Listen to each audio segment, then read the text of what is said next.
recap. I would, but You would? What's stopping you? I fell asleep. Oh, that is what is stopping you. Yeah. I forgot about that. People die Endgame. sometimes. Once again, I'm sorry about that. 100%. No, you're good. I mean, I get it. You just fucking been on duty all day. I get it, but it was just really funny. It's weird snoring. It went from for like an hour to people die sometime. Yeah, go for it.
Let me shut her door and you are to open.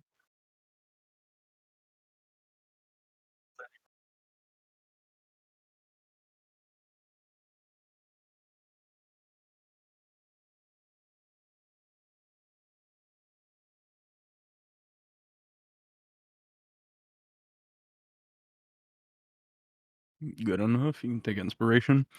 So at this point, you guys are picking up right as you're pulling away. The explosion's kind of just gone off. Like the visual of the battle is still within eye shot of you guys. You can see all of the carnage and stuff there, but you're at a decent speed now, pulling away. There doesn't seem to be any other immediate threat in the area. But I'm gonna let you guys pick up there as you guys are sailing away from that. I'll let you guys figure that out and pick up the pieces and figure out where you want to go next.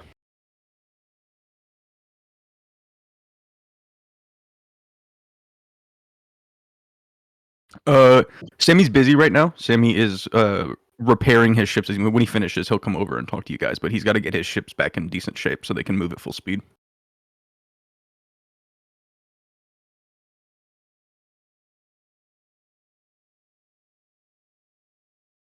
No, I don't think. Like I said, the only thing that I wanted to do, the only thing I want to do was investigate that avatar piece of fragment that my armor sensed. But that's like whenever we get to it. If we're still hunting down this guy, but we don't have any leads. I think I don't remember getting any leads.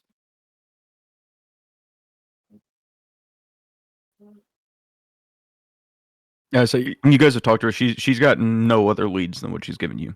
The only like when you guys run into the thing, but like you guys have like a kind of general direction, but you guys have no idea where Q went after he went that direction, and it could be anything or anyone. You guys haven't really seen enough, or I guess maybe talked enough to figure out other possibilities. Like there are things that you've heard that may lead you in a direction, but you guys need to come together. The other party's giving you all the information they have. You guys need to kind of come together and piece together what you can to see if you can find a idea as to where to go. He was sent to hell, came back, and then when he came back, he went a little crazy. Right? He wasn't like all there. Then did he leave or was he sent somewhere else? Because I think he left on his like own, right? I can't remember that. Find my book. Yes, he came back. He came back to the school, and then that was when. Yeah,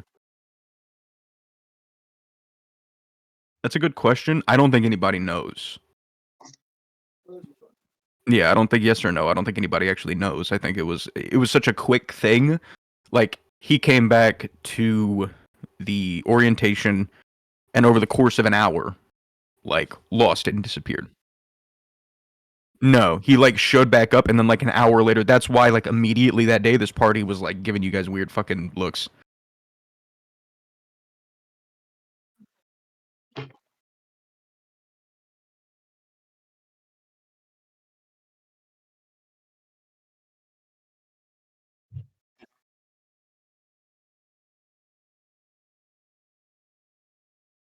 Well, well, my armor is like tied to divinity. I could try to talk to it, see if he could sense anything else out there. Your Like armor's if not gonna be able to help you with this. I'll tell you that now. okay. This is even Well, if it is God, related to your armor, that something you have to realize is that the spirit that's in your armor is not a spirit of knowledge. oh yeah, I was just wondering, Yeah, just I putting mean it out there because he sensed the other avatar. That's why. well, he can sense parts of himself. That's Okay. part of just being a fragmented being.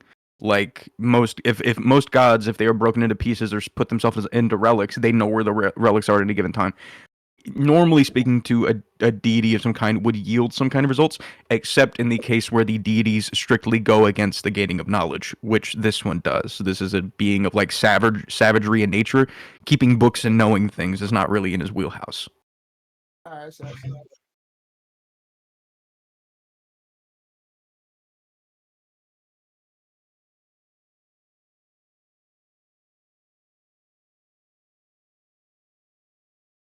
Hey, do we have any warlocks? Well, no, we had Mazareth, but like, do we have any warlocks to see what they did to him in the hells? Like, I was like, hey, we guy was sent to hell. Do you know what happened to him? You guys would have to be able to communicate with the devil right now, and I don't think you have the means to. Oh, okay. Yeah. Mazareth might have been able to if she was here, but even then, she very recently convened with her patron. So you guys, if you had a way, if any of you had a way, like any spells or anything like that, to like communicate with extraplanar beings, and you could try and talk to a devil, that might be something. But um,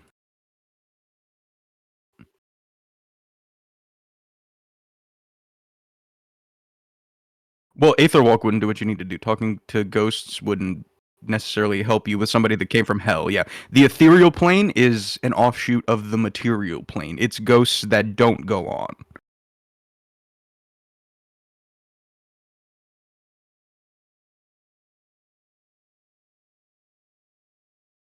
Oh, it doesn't take you in a. This is, I guess, something I need to explain. The ethereal plane is the material plane layered on top of the material, but like it's like a misty, shadowy version.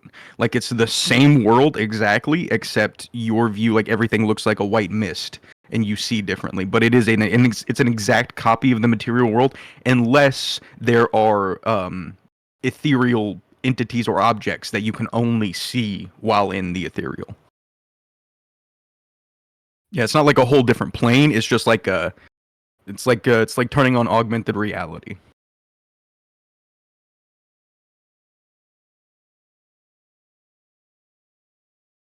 Maybe you could try talking to all the ghosts, the 40 something ghosts around here, if they see anything.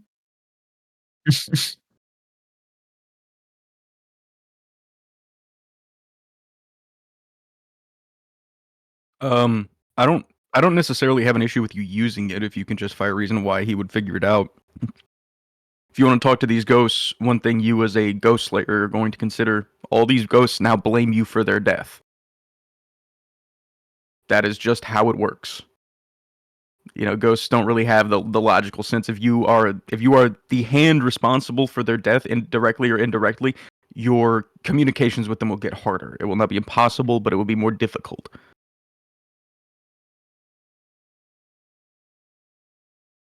Yeah. I mean, the catalyst could be seeing all those dead people at once, and that's fine. It's just if you wanted to try and do that and turn it into an interaction with them, it's going to be kind of hard.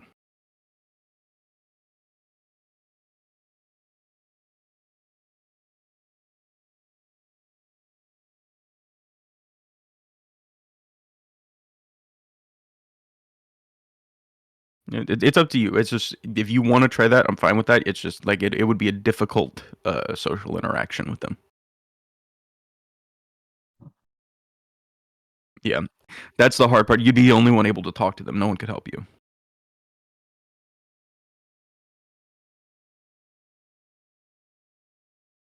Yeah.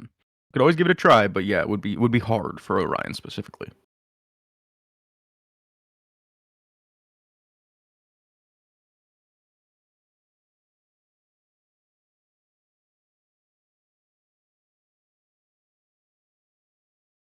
Um, Namtar give you star charts. Yeah. So like you know where you are like relative to the school and stuff right now. Like you're aware of your location relative to the things you've seen in astral space. And there's like I mean there are like areas detailed further out and stuff that you haven't seen of course, but a lot of the stuff in the astral plane moves, so the star charts also move to adjust as well. It's kind of like an active map thing in your ship.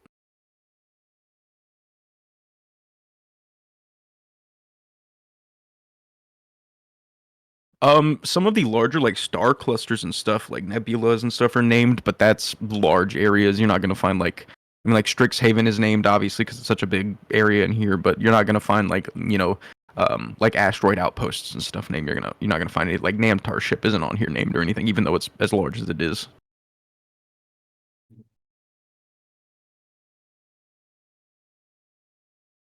But there's I mean even from what you guys can see going further out there is multiple like star clusters that exist out there, like some small nebulas. There's also like the actual graveyard of the gods out there further out, which you guys have stepped foot in before when you were with Gary. So that's at least a somewhat familiar place. Well, think about it.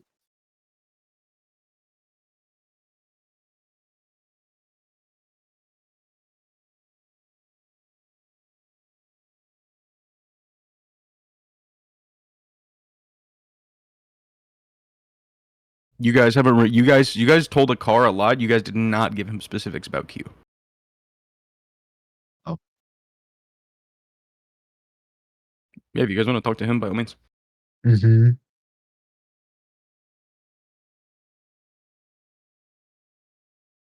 What up?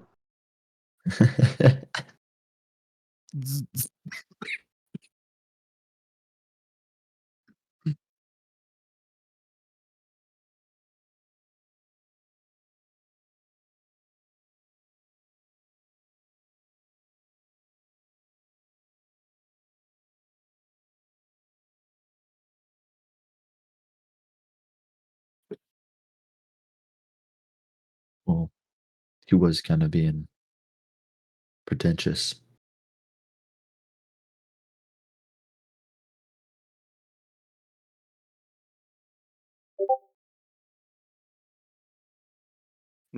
It's that goblin sabo round, dude. I told you.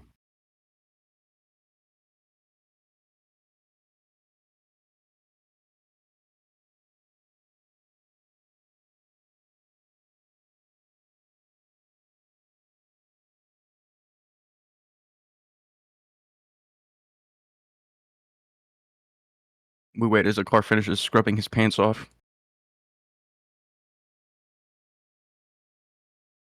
I have some mindful I'm blood sure- on my jeans. I'm sure it's the sort of thing that has happened. I don't disappear whenever I come back from the few times I've been there.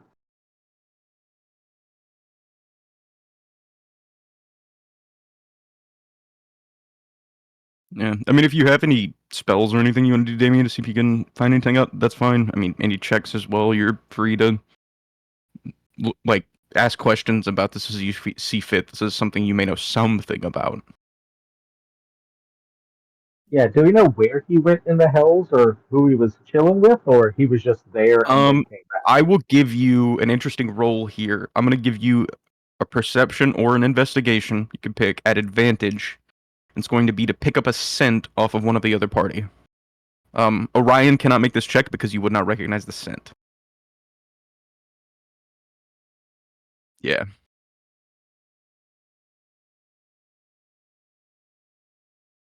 Nice. Okay. Give me just a second. But I'm getting the exact coordinates. He is Yeah. here. 143.69 north.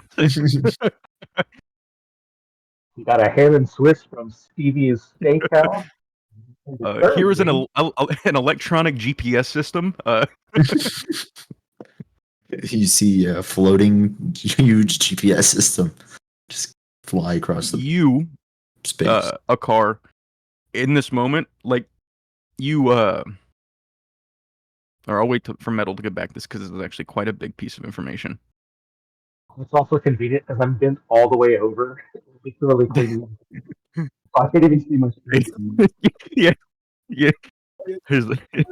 He goes horizontal and starts.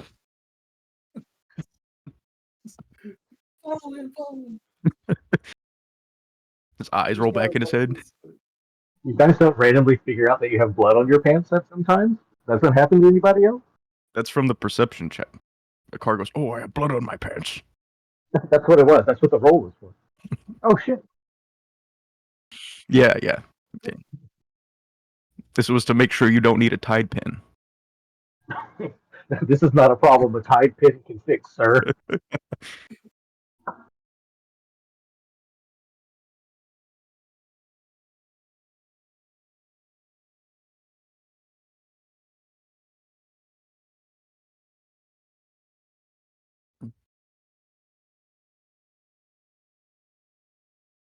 I wonder what Metal's doing. I wonder if he had to like go outside and fist fight a coyote. Yeah. Just sprinting full speed horizontally.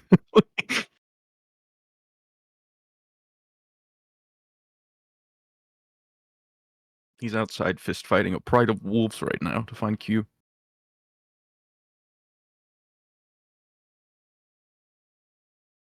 What about you, Gio and Velmore? You guys haven't said much. What do you guys think about this? I was looking at spells to see if I had anything, but I do not have Yeah. anything. Closest thing you would have picked up recently is divination, but I didn't change any of my spell slots after I leveled up. So divination's a ritual.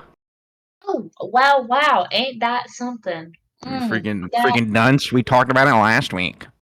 Okay, you know what? I'm gonna try my best. You don't have to be so mean to me. Nah, that is well, it's your only level 4 ritual. You know.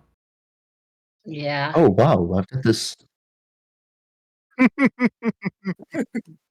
Okay. Christine. Oh, do not. I just got what's happening. No. Jesus Christ, Sonichu Chan. Yeah. Oh yeah, I know Q. He had a demon in him. Oh my god. Oh my god. I'm What going is to bless it? the rocks. Going to bless the rocks. What? All of my divine blessing. I will, Caleb. I will break it. I will take a hammer. You And can't break divine rocks, all right? It's a you know holy what? item. Indestructible. What I can do? I can throw them in the trash can where they belong. Yeah, they'll come back. Trust me, they'll find their way back. Yeah, she's your Sonichu. Where's your medallion? Gone. It's in astral space. Actually, regrade it. It's just Duncan's face as the Sonichu. I would wear it then. I like Duncan. That'd be Duncan's a horrifying. slay. Be too sticky. What? Stickier than I expected. Smells worse than I expected. Yeah, it smells worse than I expected. The abyss stares back.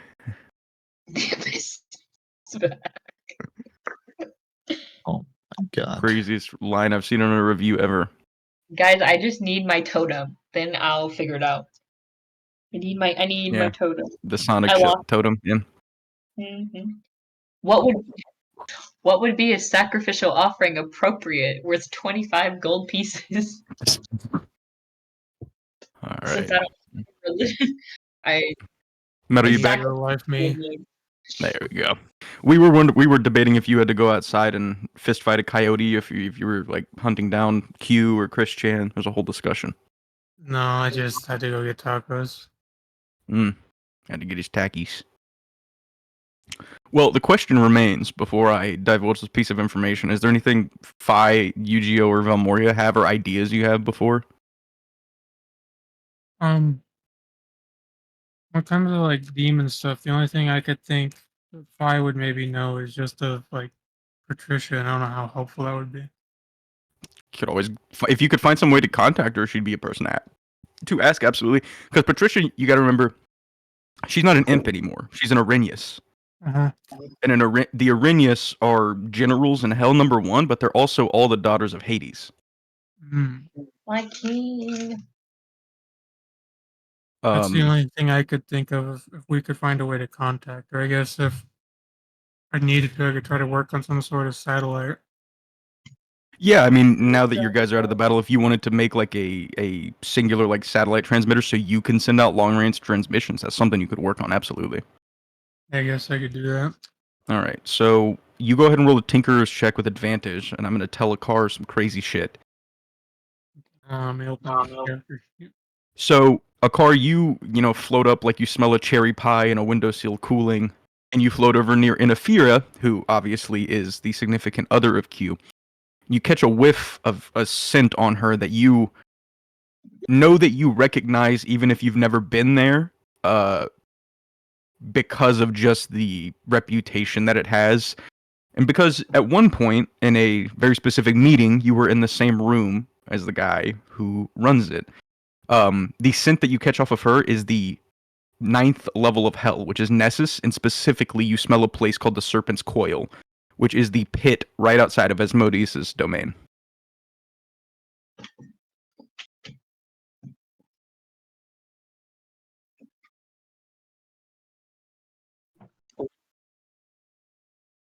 Oh, wait a minute, guys. I have a question.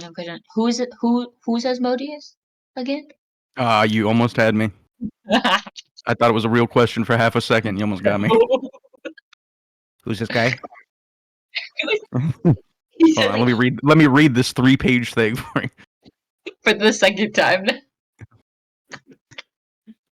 But yeah, Akar, you've never been to Nessus because it is Asmodeus' domain, and only like Mephistopheles and a couple of people are allowed there. But in the time that you were around him at your meeting, when you were there doing work and just attending, you smelled exactly this on him. I don't know any people that work there. You don't know any people that work in Nessus, but I mean, you know your guys, and one of your dudes has an in anywhere because of his position. Getting there's a hard part, and even your dude may struggle to swing it, but in the same breath, you also are completely aware because you've been there that meeting this Asmodeus doesn't always have to be in Nessus. He came to a different place for the meeting where you met him.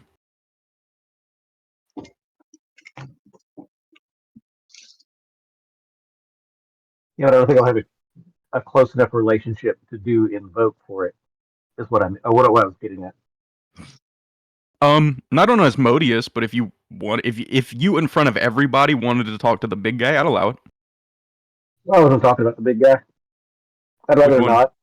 1, 2, or 3. The big, or you were guy. Well, say, were you trying to invoke like Asmodeus himself? Because you wouldn't be able to do that. But if you wanted to do your big guy, No, I was saying, if I had known somebody on the lesser side that was associated with like the Serpent's Coil, invoking them, but not my big guy, not that.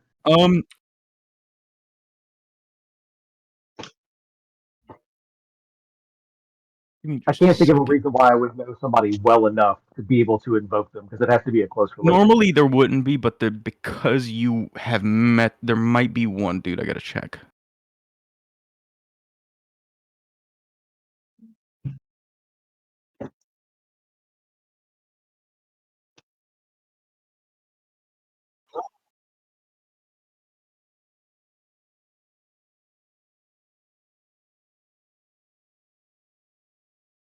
Meeting canceled.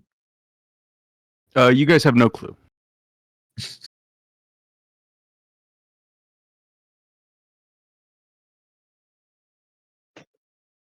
It's gonna be like with the tomb. Who's asleep right now? You're asleep? Go ahead.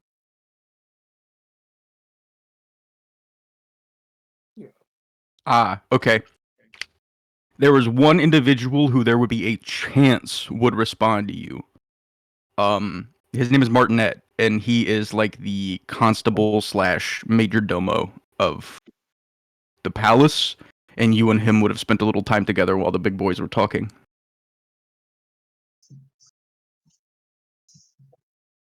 I mean, is that something people want to do?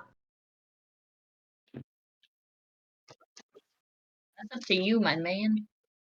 Yeah, Oh, we I'm don't all have about really making phone leads. calls and shit, but do you want me to try to call a denizen of hell to your boat right now? Yeah, he's gonna come here. Ooh. Is he gonna Just like hurt? appear, or is he gonna like drive? He pulls up in his Ford Fiesta, like fucking. We don't have anything. Yeah. Can I question? Since actual question, not a stupid question. Sure. The sacrifice, can I just give 25 gold pieces for divination? Because it says a sacrificial offering appropriate to your religion worth at least 25 gold pieces, which the spell consumes.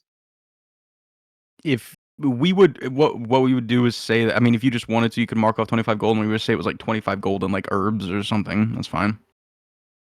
Did Q go missing or like leave this, like come back to the school and leave within 7 days?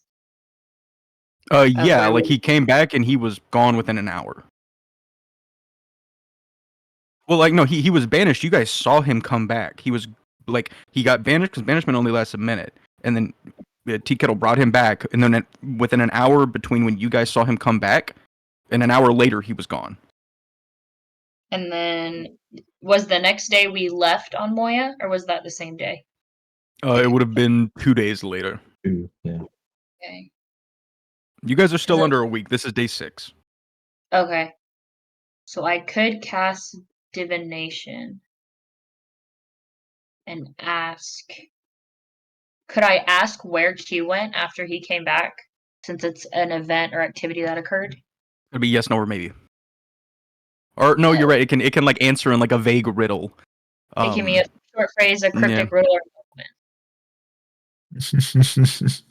How are you going to phrase your question? that's what I need to. That's what I need the party's help with if I cast it. Is how we phrase. Yeah. This question. Well, while you do that, a car is doing is giving all that information on a 29 Tinkerer's Tools check. If you want to flash a genius yourself and use one, it'll give you a 30 plus, and that's enough to just finish it. Okay. So go ahead and mark off a flash of genius. That puts you at like a 34. So you know what, Metal? What? Knowing that like you have like some materials but a lot of junk and stuff on the ship, what do you make the satellite out of? I just whatever suitable metals I can find. Whatever I Gotcha. make to put that together. So it looks pretty junky. A little junky, yeah, but it works just Yeah. fine. All right, cool. So yeah, I mean, over the course of probably the next like hour or so, you build a very, very small satellite that like you can attach to the ship. It'll only work for your communications devices. Understandable. So while Fi's doing that, you figure out how to phrase your question. A car, are you going to talk to Homeboy? Or well, I guess we never came to a decision. We started talking about divination next. Do you guys want him to bring a devil onto your ship? Is it a bad devil? They're all devils, man. They are all devils from hell. Isn't my race technically from hell? You are related to both devils and fire elementals, so yeah. And so we're like cousins or something, so it'd be cool. Distant cousins. Wait. Should we ask the other party this as well? Because what if they're not comfortable and they just start going on a bit? I mean, the only person, I'll tell you right now, the only other person in the other party that would be uncomfortable is Jaren, and the Raven Queen has a lot of devils that work for her. His opinion was invalid. Mm.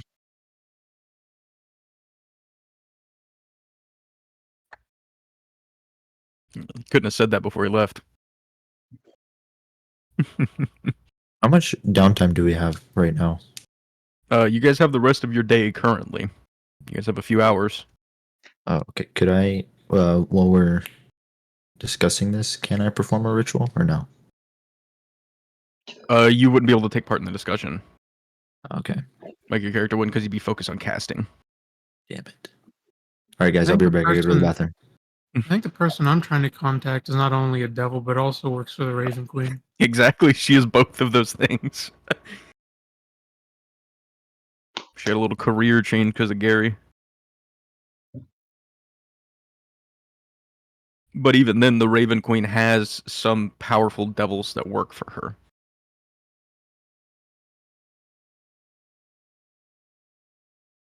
I don't know. I don't have to worry about Patricia. That's just cool. She'll just give you like a nice street taco or something like that.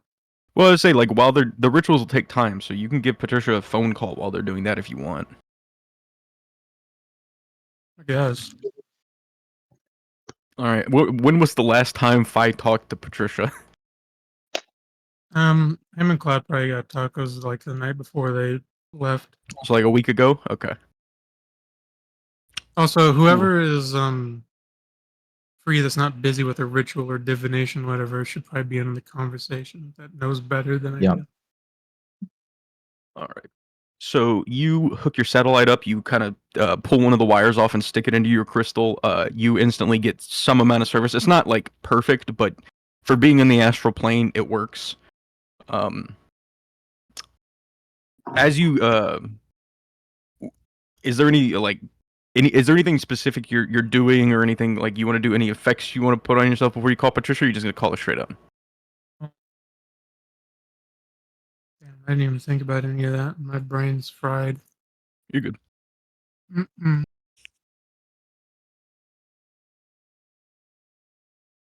I don't know what kind of effects I could put on myself right now. I mean, you always have Flash of Genius for if you like That's want to add to true. a roll, but I mean, there's also what other spells do you got? You got like enhance ability.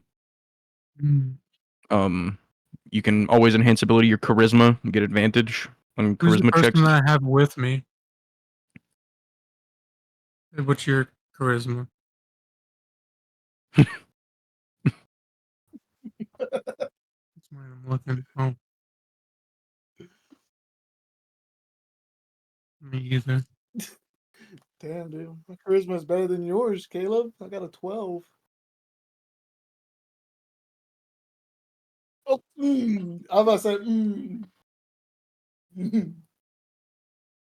Don't do this, all right? Rocket, O'Brien, and tight. You better ruin this with some bullshit, Caleb.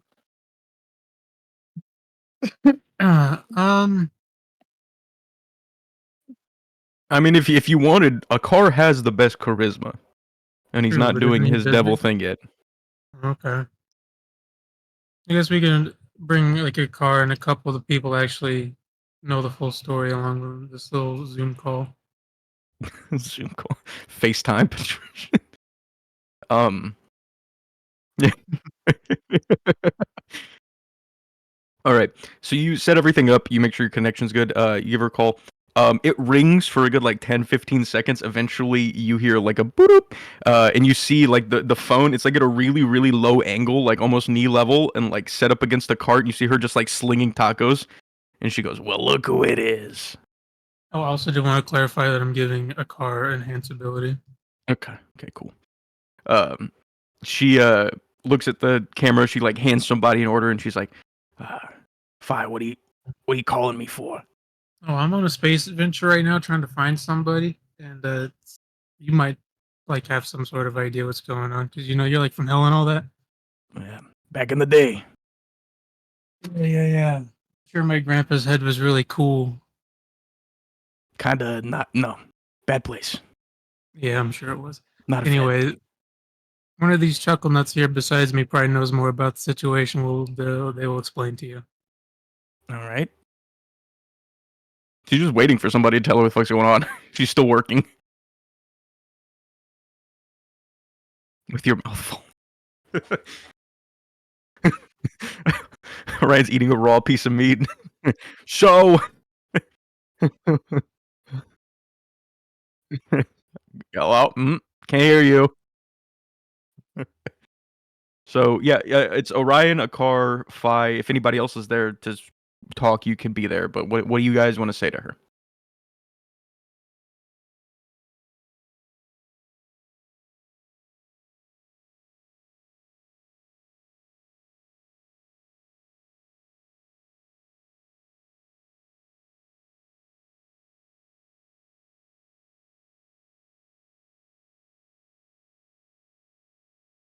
It's up to Damien. Have you divulged all of that information?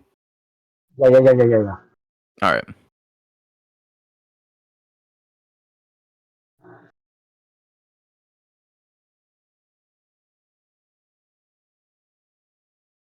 The scent that Akar got was both Asmodeus and the Serpent's Coil, so a person and a place.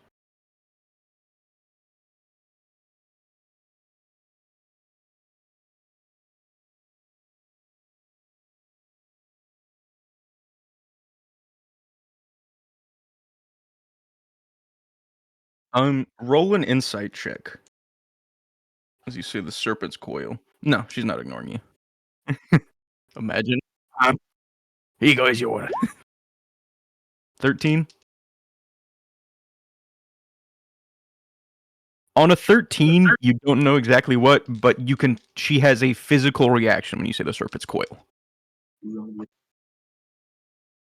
You don't know if it's like a personal thing or just a knows of thing.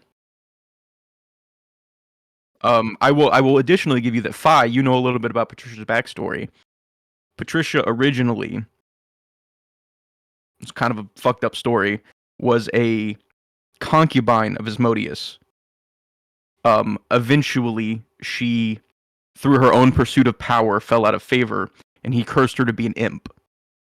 And then she had fled from hell, and that's how she ended up working for Vanala. So Phi would know that she's got a very personal relationship with this guy. Yeah, I just kind of look at him as like, just be careful, chill topic. Yeah, and I'll say that Phi doesn't know this for sure, because you don't know a ton about devils, but the little bit you know about like your heritage, the Serpent's Coil is usually where Asmodeus throws his trash.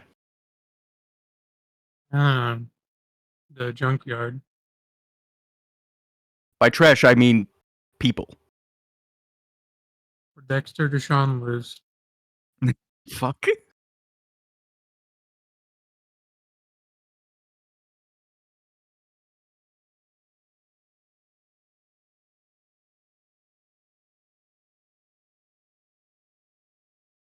I don't think you know, but I think you feel like that is an incredibly good guess.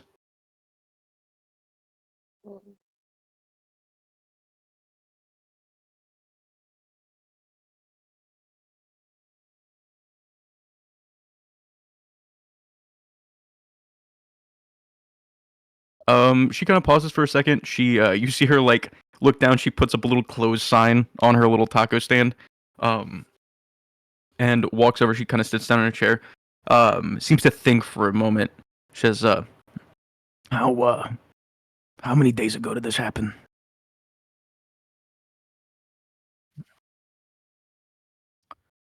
She says, "Well, there's a, I don't want to get into my personal life too much. Generally, if a human body ends up in a place like the Serpent's Coil, their soul is not capable of holding up to what goes on in there. More times than not, they end up having their soul ripped out of their body, left in the Serpent's Coil, and one of the monsters from the trash heap takes over. I spent a lot of time in that pit. It's a battle of the fittest, always. It's all the strongest. Devil is always trying to take over anything that falls down there. Not to be insensitive or anything, but what was worse, the pit or my grandpa's head? I'm close, but I will have to go with the pit. That's fair. That's fair. Close though, closer than you might imagine.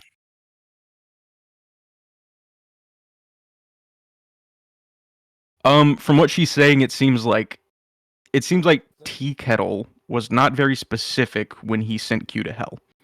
And because Tea Kettle is such an incredibly powerful wizard, he just happened to send him to the 9th level of hell.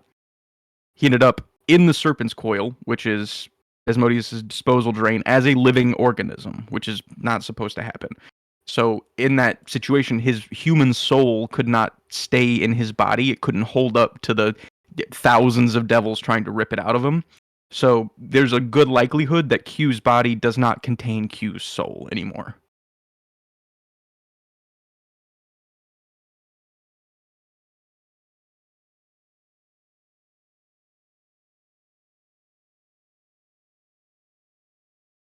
Possibly. It also it could be that, but you also, as a monster hunter, think that it could also just be the designs of whatever took his body over. Yeah, it sounds like he's been possessed more than anything.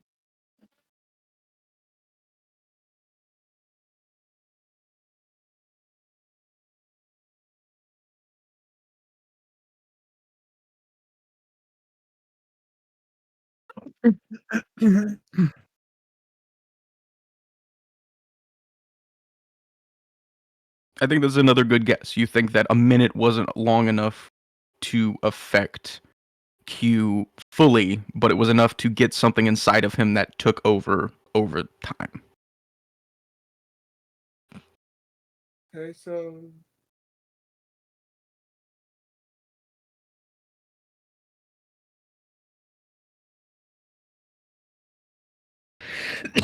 um. Hmm. Um. No, I don't think Patricia has been banished from hell for well over 1,000 years. She's not allowed back. At least not by conventional means. So I don't think even with her relationship with Asmodeus, he is the greatest secret keeper that ever lived.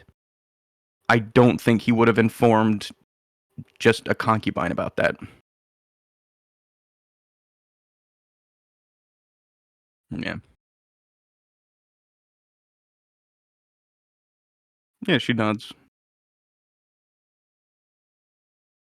Yeah, she says, it's fine. It was a long time ago. Trish, will you have tacos for us when we get back to the city, whenever that is? She says, sure, you come back, I'll make you some food. As I have an idea. We're done. I have an idea, he says. Patricia looks at the rest of you. Does Akar have any questions for her? No. Got it. So Patricia kind of looks at you guys. She says, from what it sounds like, that, saving that fella probably has 2 parts. You gotta get his body, and then you gotta get his spirit.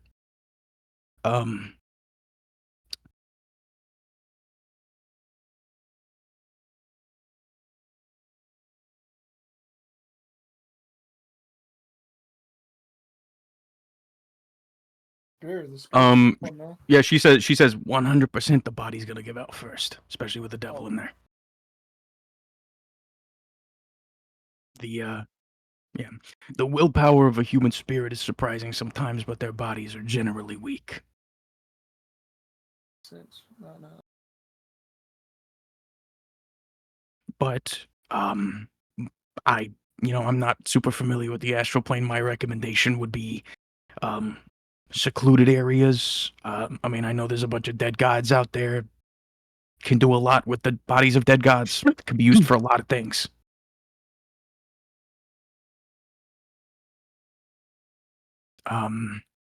But as far as specifics, I can't help you. I haven't talked to my old flame, if you want to call him that, in a very long time. We don't get along.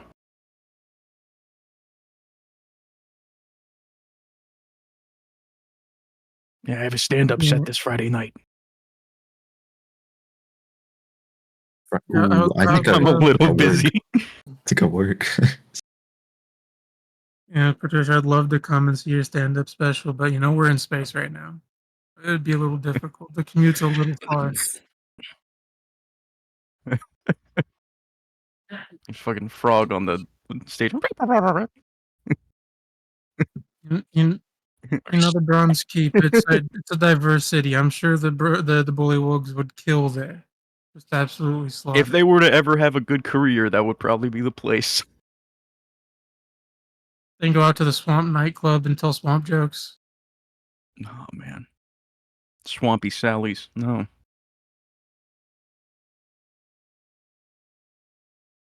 All right. Any other questions for Patricia before she goes back to work? Yeah, Got it. Patricia, do you know anybody else that we could talk to that would know more than you? She says, if you could get into hell, I have a contact for you. You might actually know her name. Oh yeah, Remember old Uncle Brian? yeah, His mom. crazy old guy. Oh, okay. She still Good. owns that. She still owns that hotel in the second layer, and she could, if you could get there, she could give you some respite and help you figure out what to do. And But getting there is the problem. I'm assuming the alcoholism and drug use runs in the family, right? You know what? You'd be surprised. You've never met her. His mother is the archdevil of working too many hours. She's very put together. Ah, so she's addicted to another kind of drug. Yeah, very, very business-minded lady.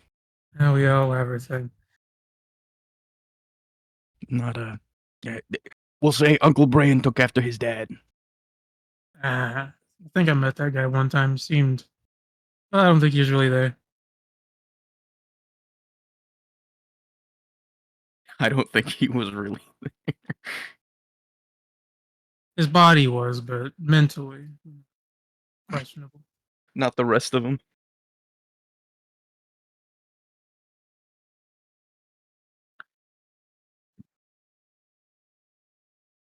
Got it.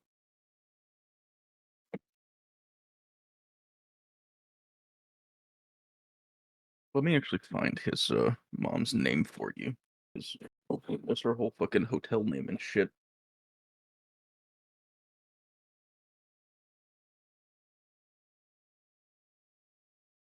Oh, DM, can I do I gotta open up the old fucking note journal.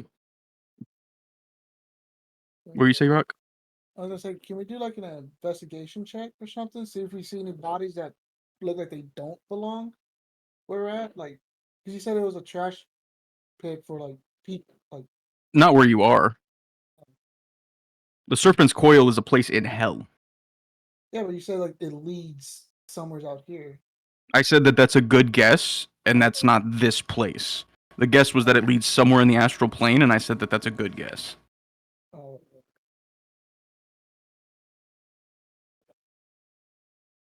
It's astral plane is the biggest plane. It's as big as our space.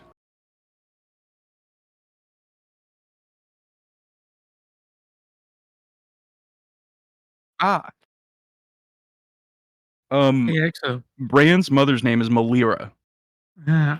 and her hotel's name is Malira's Maleficent Motel in hell. It's in the city of Dis. Nice. What were you gonna ask though? Remember that like kaleidoscope thing Andros had? Yes. Do you think I I do. could? Do you think I could text Dagger and say, if you could swipe that for me? Ooh, man, fuck you. I don't know, man. Cause so the hard part with that is that tool is like key to Andros being himself.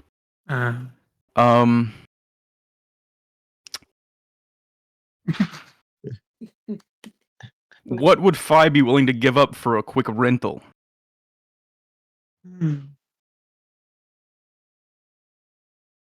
That's a good question. Gotta be substantial because at this point, this tool doesn't work like it did originally anymore. It's fully controllable now. Remember, because that was a thing Andros started being able to do, was actually choose where he saw. Mhm. 10 gold, 10 gold maybe. Yeah. It's got to be a substantial, because this is like a high artifact level of tool that he's asking to use. So it's got to be a substantial cost if you guys Yeah. want to try and use this. And it doesn't just have to come from Fi. You guys can all pitch in together. A whole arm? I don't know if the flesh means much to Andros. He's mostly metal now, so his What whole if- thing was what the if I weakness of promise my that- flesh disgusted me. What if I promise him if I die, he can have my armor? That's metal, and it makes him stronger. And it's part All right, metal. I don't want you to feel like I'm minimizing the power that you have. But a greater god of creation versus a shard, like right now to him, your armor is like a action figure. It's like a play toy. See. Just wait. To the Yeah, rest of so- you, it's incredibly powerful and dangerous, but he's something else. So Okay.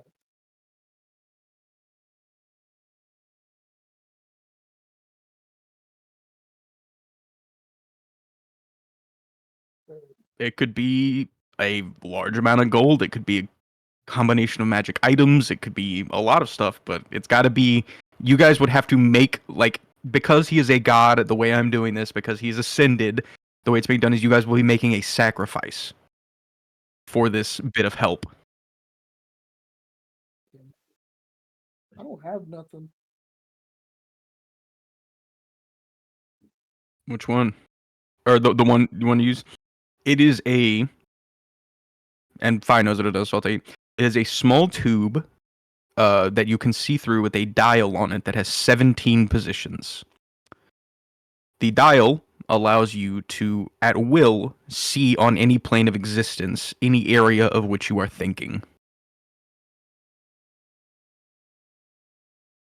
It's better than Scribe because it works on all planes, all 17, including the City of Doors sigil. That's why there's 17 instead of 16.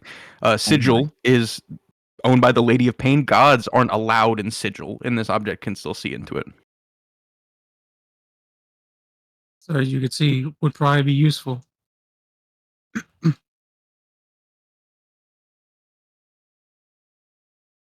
I'll tell you above table, this is one of the few artifacts that can just look into Asmodeus' palace and he can't stop it.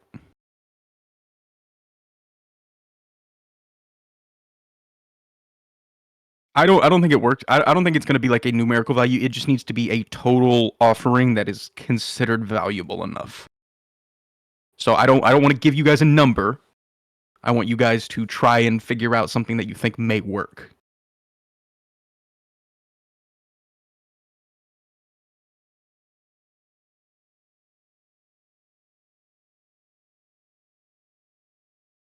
Yeah.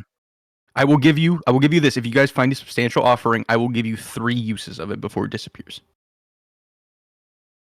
It's not a permanent thing because I cannot hand this to you guys forever. Yeah, I'll be broken. That's fine. 3 uses is crazy, actually.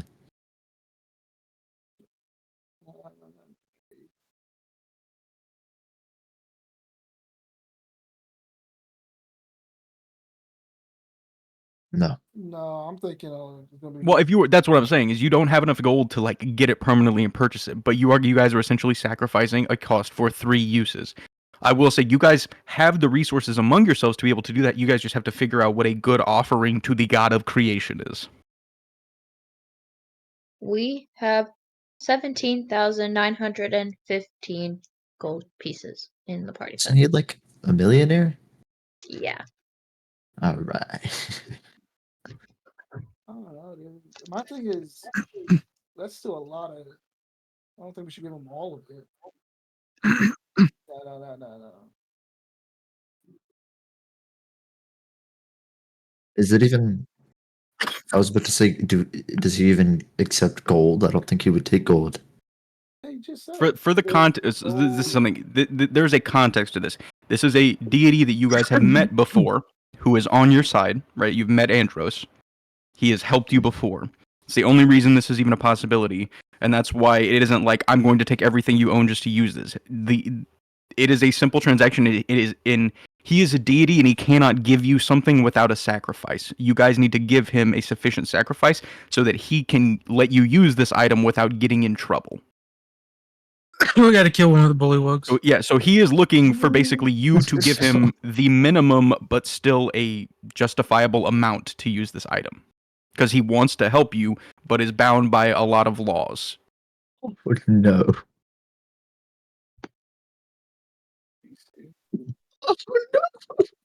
Don't even talk like that. I will crash out right Eight silver apiece.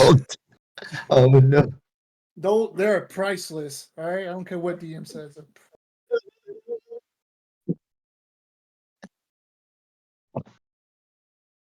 Except Valmoria. I'm okay with that one.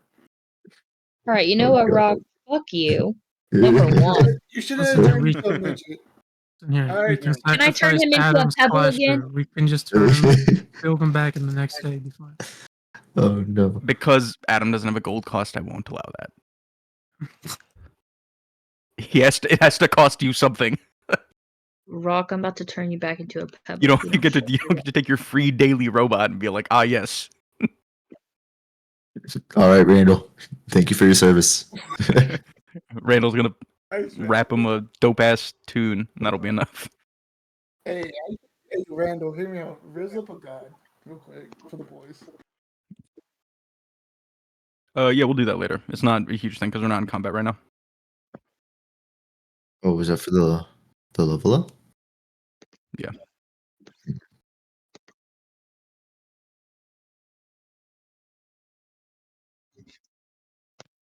I was gonna say, like, we can maybe wait some time, and maybe even Exo himself could just ask, the actual player what would be worthy for that or whatever.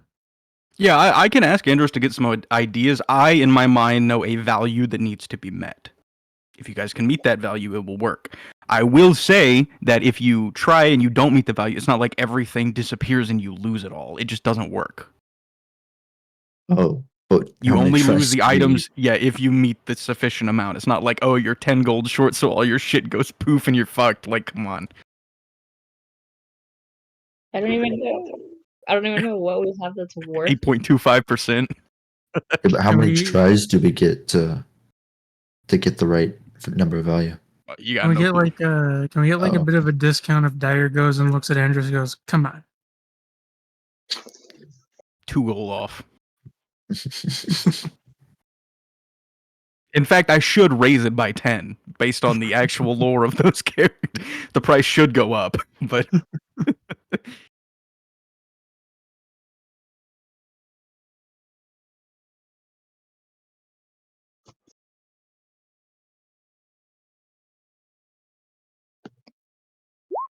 Did not mean to click that. My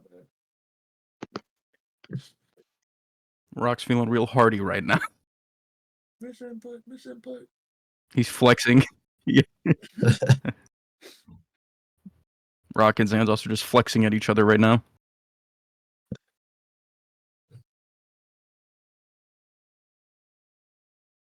I do think it's also something we can come back later to, because we also have that whole ritual thing that we got to do.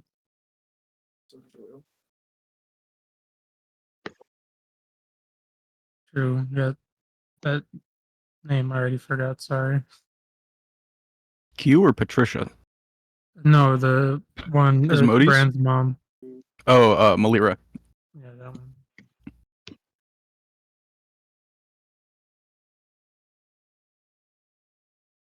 Yeah. The other party would put in, but they're poor. All they have is like the gold they have on them and their magic items. So Hear me out, but the poorer they are, that means it's the greater the sacrifice for them. So that means the less we have to give in general. yeah, but they also Well- have no connection to Andros. What about 44 body part, like different bodies? Just Again, scattered. flesh, not really interesting to this guy. Yeah. Skin and bone, not really his vibe.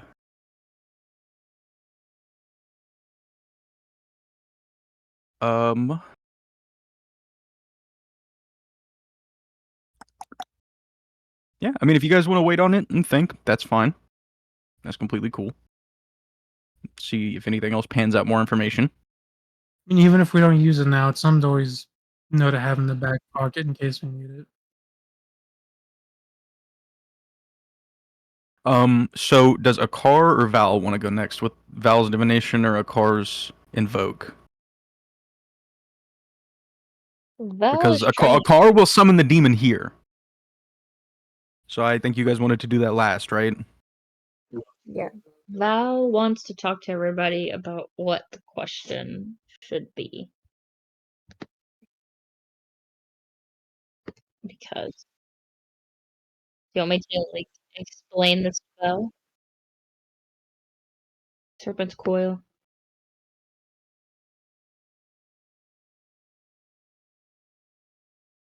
I It's a think question well, yeah. it's Okay, gonna be. Can that one work?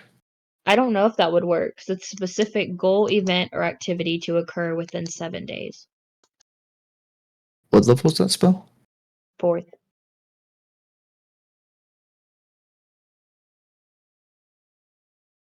So you ask a single question concerning a specific goal, event, or activity to occur within 7 days. And the reply can be a short phrase, a cryptic rhyme, or an omen, but the spell doesn't take into account any circumstances that might change the outcome.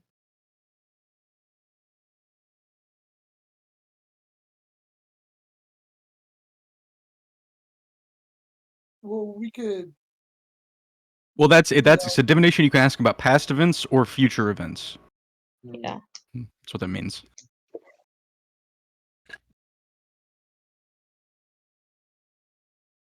I don't think I actual don't think that. pledges. No.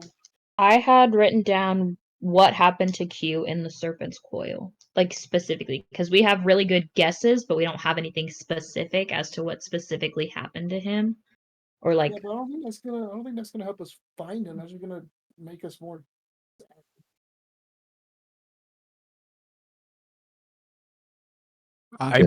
I do want to say though, it's a cryptic saying that you're gonna get, and I do want to give credence to Rock's point that if you don't get what you want, it won't. You may learn what happened to him, but what happened to him because you already know where it happened doesn't necessarily get you guys closer to getting into that place.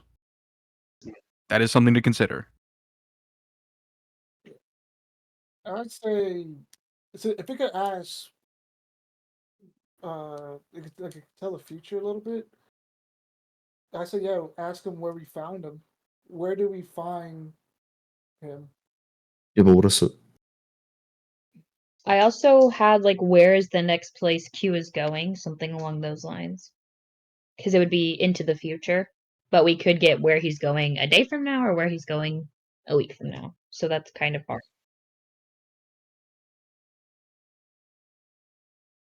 But how are we going to get there in a minute if it's somewhere not in the Yeah. astral plane?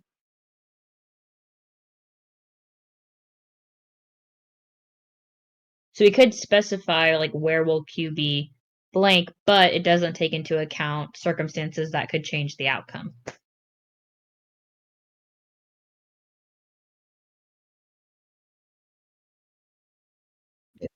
It's just. Yeah.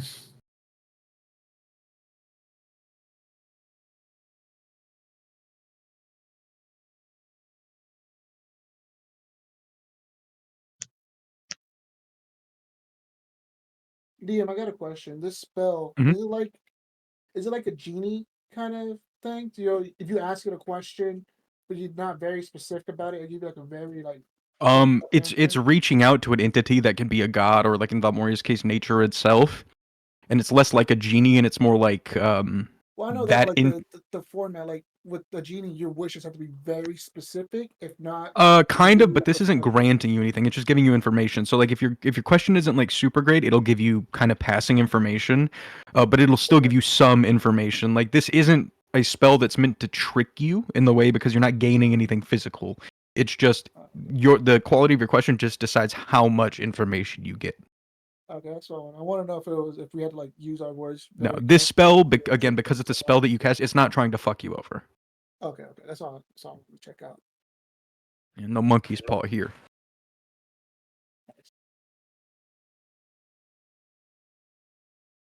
Um,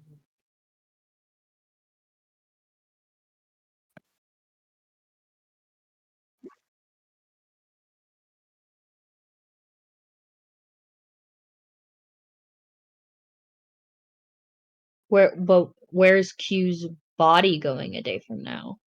Not Yeah, his, that's actually because the spirit and the body could be two separate. separate. Current. His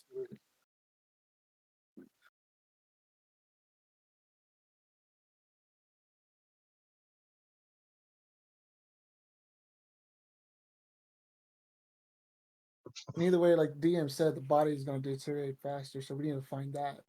That's why I was saying like specifically the body. Yeah, I think that we need to throw that into the question.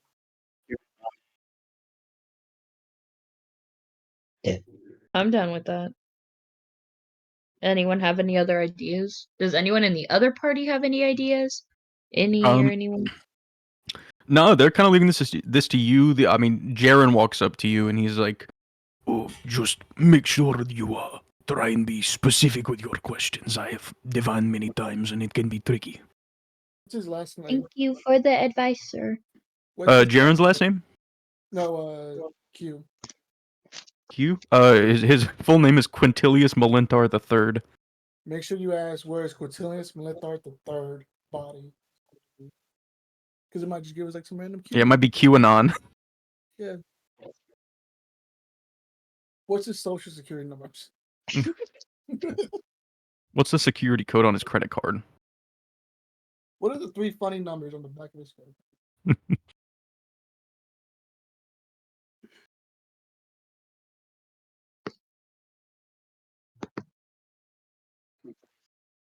Yeah. Any other ideas for questions, or is that what you're going with? I don't have anything. You just be very specific when you ask. Did it, we- but yeah, something along those lines. I Did think. we do it again? So With divination, there's a compounding chance for failure. That's when it starts to fuck you up. Yeah. Yeah, Hmm. there's a 21st. 21st. There's a 21st. Jesus fucking Christ! I'm failing right now. There's a 25% chance. Yeah. That each casting after the first one will get you a random reading. So after the first one, it like starts trying to lie to you. That's if you cast it before Before the long rest? long or what? rest. Yeah, before you're Oh. finishing your next Yeah. long rest. Once a day, it's honest, and then the other times you take a chance on it being wrong. Oh And my so goodness. I think I guess that's that's a good nerf to it. Yeah. Yeah. Since it's a ritual and it's not going to cost a spell slot either, like, yeah. And it doesn't say it's not a time. It's just an action. Oh my god. Yeah. And so it's instant. God. instantaneous. Well, that's if you cast. As a ritual, it's 10 minutes, but even then for free, that's an incredibly powerful thing. Oh. So we want our question to be, where is Quintilius Melantha III's body going to be a day from now? Yes. Okay. Okay. So that's I the mean, question you're going with. Yeah, let me subtract 25. That's Are you ominous. sure? Yeah. Yeah. Just subtract the gold. Yeah, your spell. You keep your spell slot. So what does this ritual? What does a divination ritual for Valmoria as a druid look like? Do you think? Hold on, I'm doing some subtracting. Give me like 5 You can seconds. It calculus. just replies lobster. Lobster. Love. The answer to everything. Val just kind of walks away from Phi. She kind of kneels down. She starts casting this pretty little green light appears around her. She like draws some cutie little figures on the ground, imaginary figures, and then she's done. Okay. So you watch as like she draws these little creatures and stick figures. They start to move around her in a circle, and the green light starts to pop up. So I want you to ask your question right now, exactly as you want it asked. Okay. Where will Quintilius Melantha III's body be a day from now? A day from now. Okay. There is a short pause, and after a while, you get a small poem back. Oh, these fucking poems! Jeez. Right. The lines that you get are "Dead inside, dead alive, and mortuus diem ventrum, a path to the fire." Oh my Jesus, what? You're gonna have to say that one more time. Would you say just like a millisecond slower? I'm gonna send it. I'm gonna send it in the Information. information and resources. Okay. Thank you.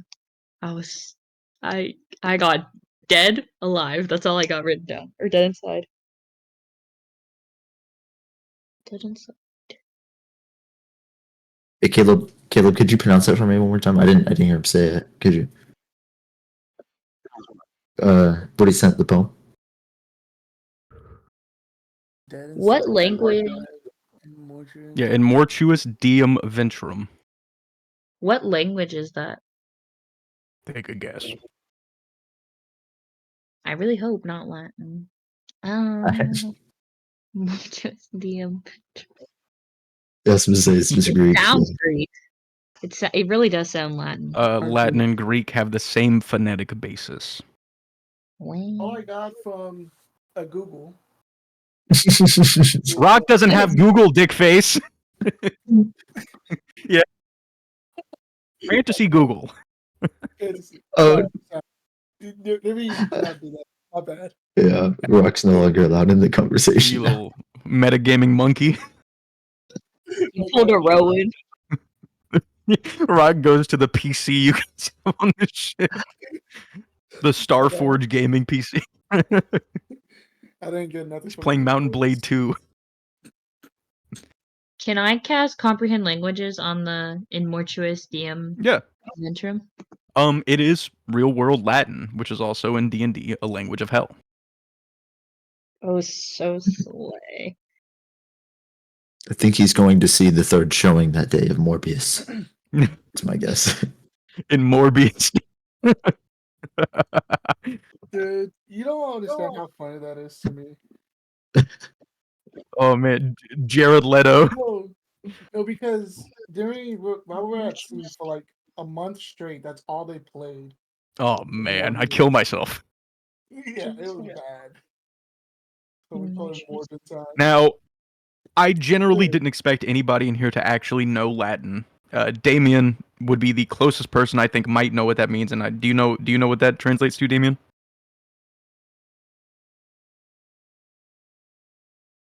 Something with the belly of the dead, belly of the god of the dead.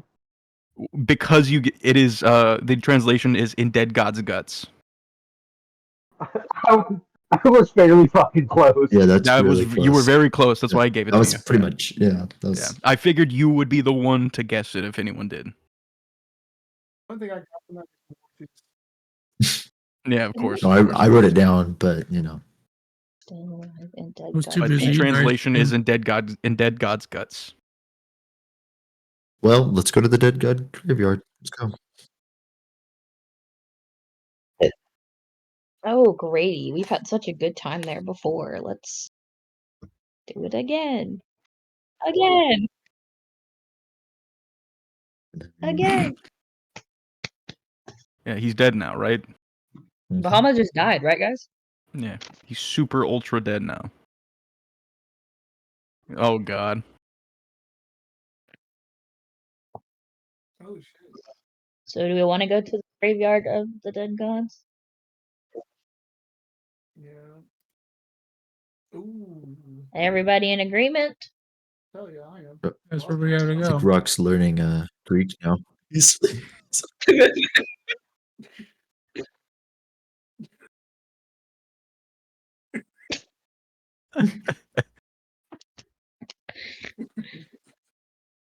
Oh, God.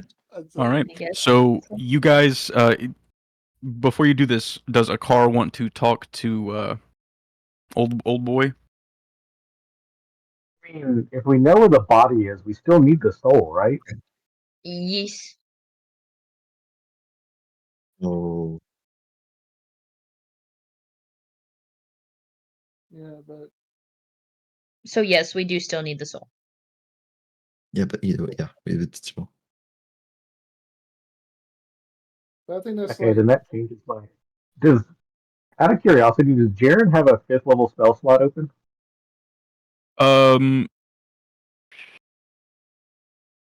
He might. Let me check. He might have one. Might be his last one, actually. Yeah, you look some bitch. He has one left. Does he have legend lore? Does he have legend lore? No, he doesn't, because Gary had it because you were a specific type of cleric, remember? Well, that's what I was asking. Yeah, normal clerics don't get it, but their wizard has it. And she, I believe, has 1 level 5 spell slot too. Yep, she's got 1 and she has legend lore ready.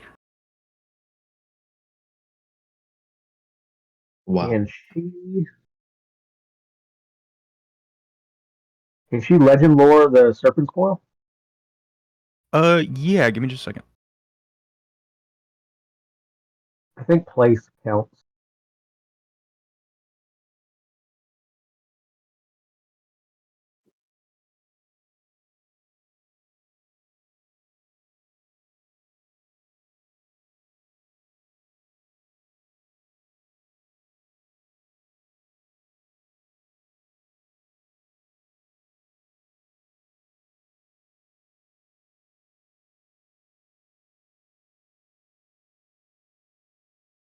Let me see. Heard there was a crazy show there the other day. Bro, it was wild from what I heard.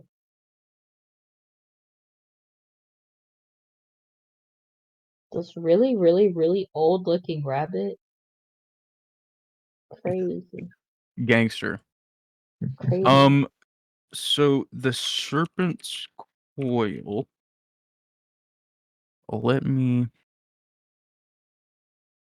Okay. So Interfere is going to cast Legend Lore on the Serpent's Coil, which is a pretty obscure piece of lore anyway, so Legend Lore was the right move. The Serpent's Coil is a spiraling canyon. And of course, there's like the big.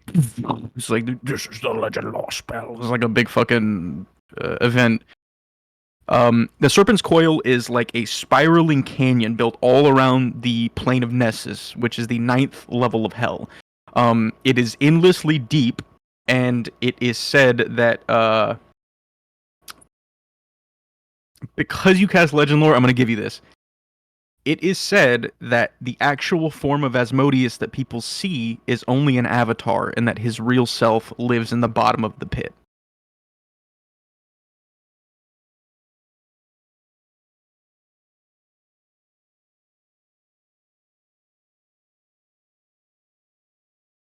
As in the like giant red horn dude, that's like a thought that he projects, and real Asmodeus is an endless being that lives at the bottom of this abyss that he made.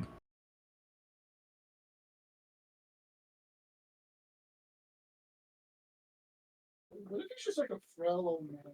Yeah. Just like, They say originally that it was formed because when Asmodeus was cast down, it was the abyss that his body made when it hit the ground in hell.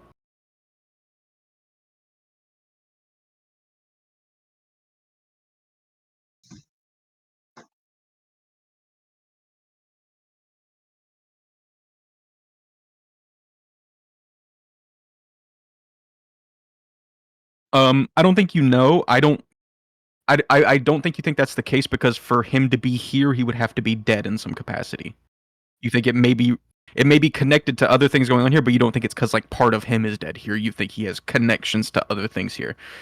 One other piece of information Legend Lore will give you is that it said that he lives down there because in all of his time down there, his wounds have yet to heal. So he stays down there and absorbs souls and people and stuff to heal, and it's full of like pools of his acid blood and shit like that. Like it's basically like a hospice room for Asmodeus down there. And then the giant guy that actually rules hell is like a single thought from that creature that projects itself.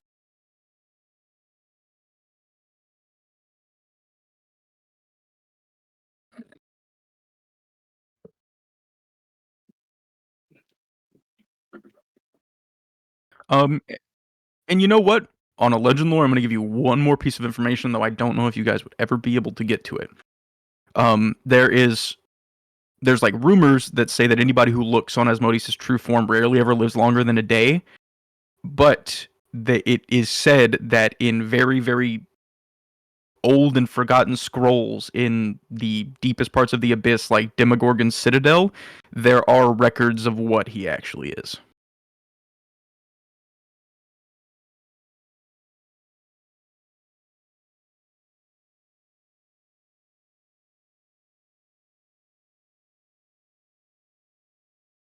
It makes sense.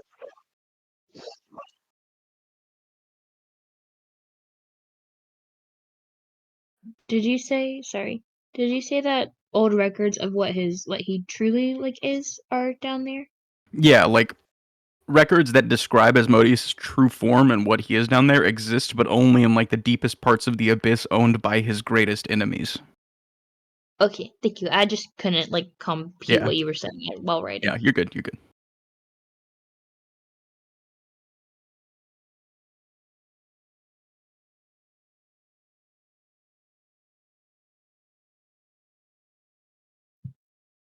So that's what Legend Lore gives you guys on the Serpent's Coil. If that gives you any other ideas.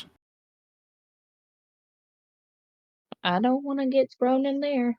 That's my only idea.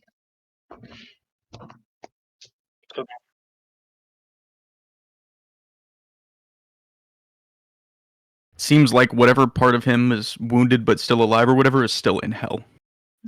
But it seems, without just, without explaining everything, it does seem, and I'm sure you guys can come to this conclusion, that there is some way from the bottom of that pit that he has found or made some connection with this place. Now,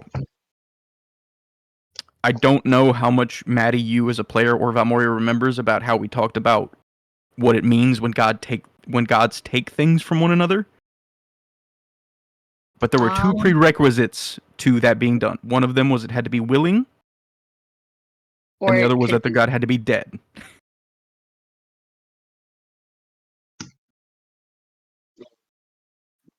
Hold on. No. Repeat that one more time. It's like we talked about. It would either have to be willing, like made in a bet, or given freely, or that creature would have to be dead. There are no recorded instances of a creature having a title or power taken away by force. I'm not saying that it did not happen, but there are no recorded instances of it happening. Okay.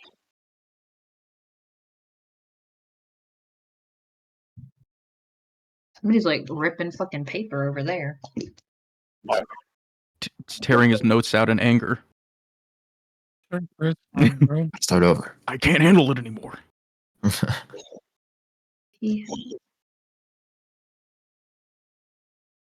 So he made connections with somebody out in this world, but God, they can't take things without it being given away or given. With a god being dead.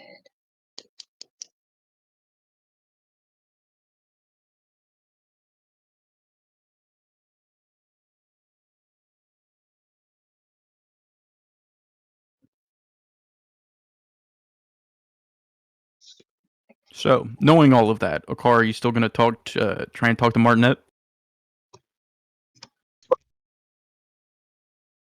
I'm gonna do it. I don't know if I want to talk to Martin next. Okay. I'm say because Martinet does work in Asmodeus' palace, but knowing what you know, you don't know if he's going to be the most reliable source of information.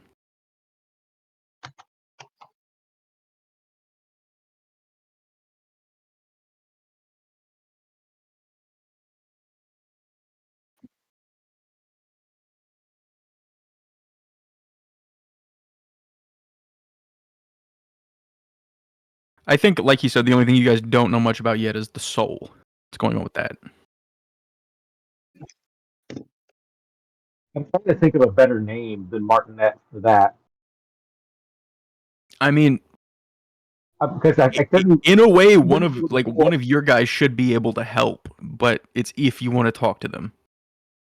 Yeah, because I don't think it. I'm trying not to play Gary. Yeah. I don't think you're doing the pull. Mercule wouldn't know. Kellenborg wouldn't know. Avathor wouldn't know. Yeah, there's not a lot of people you could mutually talk to who'd be able to help. Yeah. It would kind of have to be either one of your dudes from down there or one of your connections, and then you would run the risk of him just lying to your face. Yeah. But I don't know. How do I say words? I don't know if the middleman would know but God would. Big Man would definitely know, and I think out of the three, he'd be the only one that would really be able to tell you what's going on with this. Yeah, because one's at the time and one's to the door. Mm-hmm. I mean, fuck it, we He's could also just- got a little bit more personal relationship with the guy in charge. He's a little bit more necessary. So I mean, we could just phone God. I mean, if you want to, if you want to, I mean, I know you don't like giving stuff away. If you want to talk to him, you're more than welcome to. He would be free at this moment to speak to you. I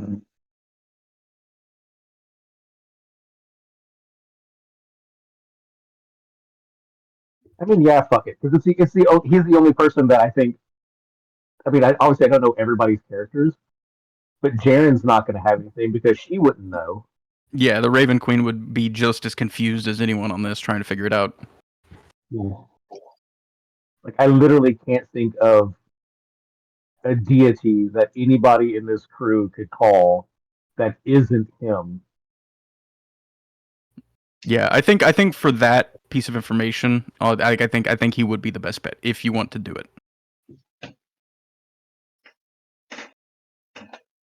I mean, yeah, fuck it, because we need to know where the soul is. We need to know the information regardless. Got it. So what does it look like as a car performs this specific ritual, considering, you know? Oh, we're getting the incense burner out. We're getting the magic circle going. Yeah, you see, he takes a car takes his flail, which is the weapon that he uses. It's this chain that he wraps around his waist as a belt. It's probably 30 foot long. He wraps it around a bunch of times, and on his left side, there's this huge like sensor. It's this empty metal cage with spikes on it. And you see in the center, there's a bunch of like sage and herbs and incense. He takes an incense stick, lights it, and as it burns down, it lights the sensor, starts to smoke, and you guys get a whiff of like herbs, and he pulls out a bunch of salts and like throws down some ritual circles. Is there anything specific a card does in here to signify it being a big fella? Just that the middle of the circle is just his specific rune. Like, Gotcha. normally it's in the middle, and this time it's like specifying. But Yeah. before I come drawing it, I'm gonna look at Jaren and say, if you mention this to Mom and Dad, I'm throwing you off this fucking boat. Jaren at this point is completely surprised. He doesn't know what he's looking at. He's like, "What the fuck is happening?"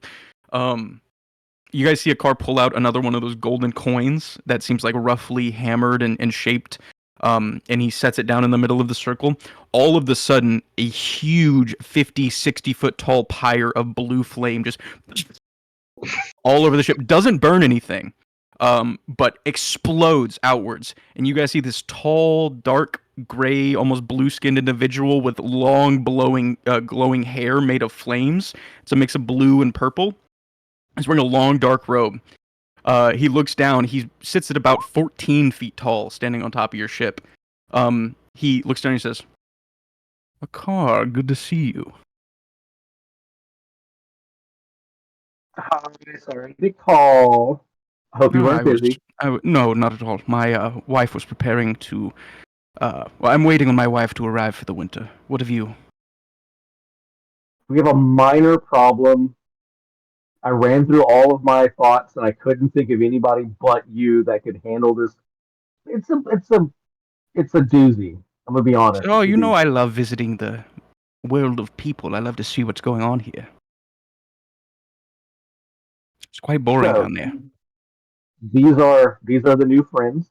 This is who what we're hanging out with these days. He looks around. Yeah, he looks around at all of you.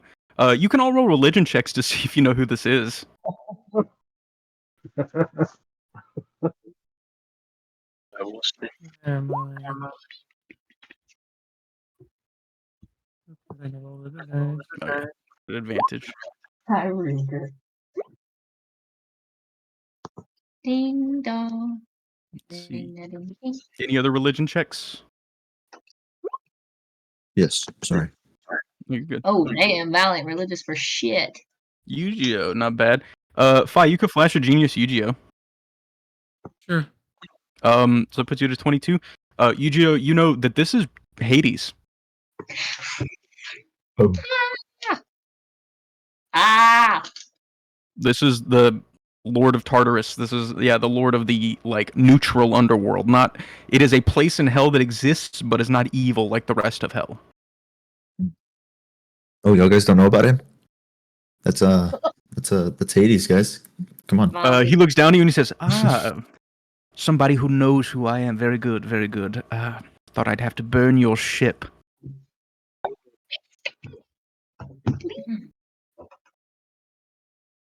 Oh, we gotta stop. this Don't with force that. laughter. I am a god. I can tell when you're faking. Well, back to business. What brings me here? So they have a friend, lovely guy, salt of the earth.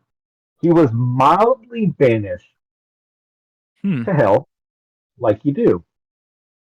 Specifically, he ended up in, and I apologize for even mentioning the words, but he ended up in the serpent's coil.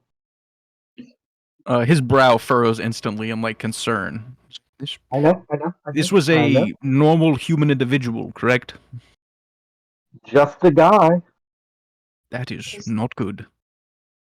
I, I, I immediately panicked when I heard the news. Minor problem. His body got out. His body is wandering.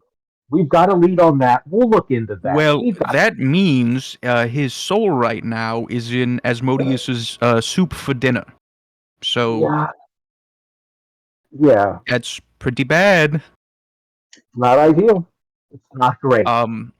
Generally, the only people or creatures we tossed in the serpent's coil were tended to be devils or exceptionally evil spirits who had become too frivolous or lost their use, and we would use them as essentially feed for Asmodeus's greater self to help him recover a little. But if he were to start getting human souls down there, look, I work in hell, and I work for that guy. But him being injured is very important. I know. You see why I called. You know I wouldn't have just called for no reason. You Is see this why. the only? Are these the only oddities you've noticed of spirits in this regard? So far. Well, above the table. You know about the other problem with Yeah, you talked about that with Sharon earlier and stuff. So like, he probably would have you relayed the message. yeah. So like, I think Hades probably is like aware, and it's probably part of the reason he showed up so quickly. He says yes. Sharon mentioned earlier that you had noticed a divergence of souls on the path. I don't believe all of them would be going to Asmodeus, but if any amount of them are, that's a problem for us. I feel as if maybe there are multiple forces at play here. Right. And I don't know that it's two unrelated things coming to light at the same time, or if maybe someone specific is trying to collect them for the distinct purpose of feeding to Asmodeus, if you know what I mean. Well, the only way I could see it working as it does, because from my purview, the souls are missing, but they are going missing at the same point. All of the souls are going missing at the exact same moment in their transit, but they are traveling different directions. It's like they are being pulled in different directions by different creatures at the same time. The only way I could see this happening is if there were two creatures fighting over these souls with a connection to the same entity that they were channeling through. Hmm. If you knew of two entities that were both in weakened states, both trying to restore their former glory, and they both had a connection to the same place, same time, same person, and were using that to channel whatever they wish to try and draw this power, then it could just be a struggle between them doing the same thing at the same time. I mean, I'm saying this to the other people in this call, not to God.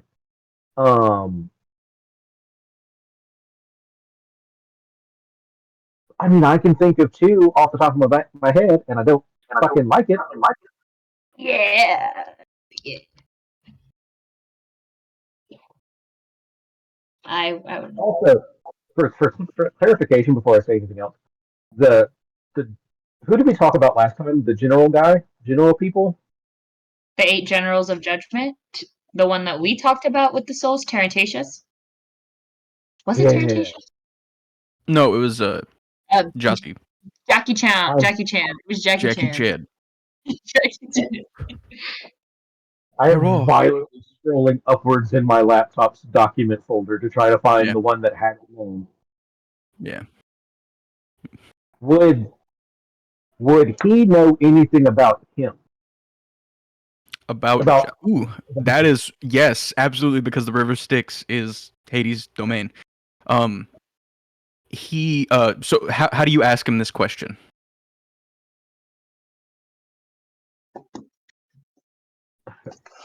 I'm not stalling for time while a document opens. No, not me. Yeah, fair enough. Stop talking for 1 minute.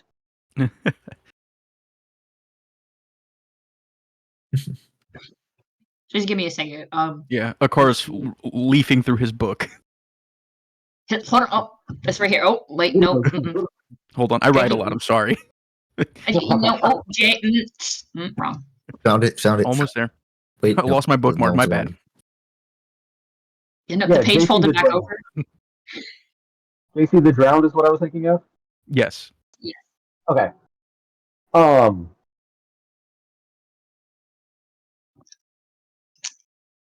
So the divergence in the river. I think I was brought information regarding some generals, some things going on by this lovely party, these lovely people. And one name stuck out to me, this JC of the Drowned, or JC the Drowned, that is potentially related to the divergence. Do you know anything about him or it or there, perhaps? As you say, JC, you see his furrowed brow. You see it turns into like an anger. He says, "I am aware of this creature. He's a sniveling rat who's come in and out of my kingdom for as long as he's been alive. He, for some reason, has the ability to just swim freely through my river. It's a problem, and I don't know how to stop him." Explosive devices. Well, there's a lot of souls in there that I can't blow up. That's fair. Part of my job, you know. But, you know, if you guys ever visit, don't get in the water. You're not like him. Don't get in the water. I brought that up almost immediately. But the water Never was get in the off water. limits. You will not come out. I promise. My introduction was, "Hi, I'm me. This is what I do. By the way, don't go in the fucking water." Don't touch Day it. one. It was me being the whole Not a good fire idea. thing. The whole water seems like something I should avoid naturally anyway. Even if it is hell water. Well, But he says yes, I've never met this creature, but I've been told of it by many of my sentinels over the river. They see him time to time poking his head above the water and seemingly snatching people from the shores, harvesting souls from the river, and we can never catch him. He seems to lack a sense of physicality while he's in the river.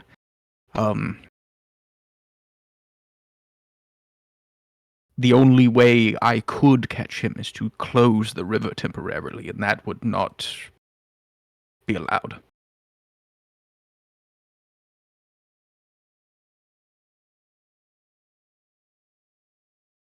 so so is he would Deliverance be able to take him if we could find a way? Could Deliverance take him?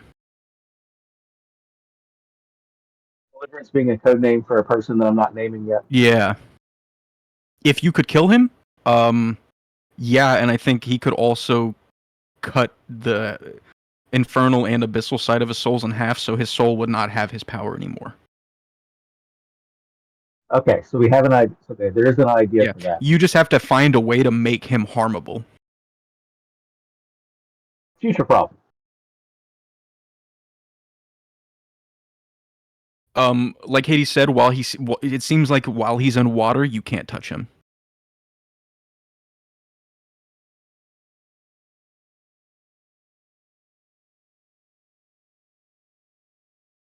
It wouldn't. Yeah, weirdly enough, I think. Yeah, even in this, I think Hades would look at your weapon and be like, "You're gonna have a tough time against that individual. Your weapons will not harm him at all."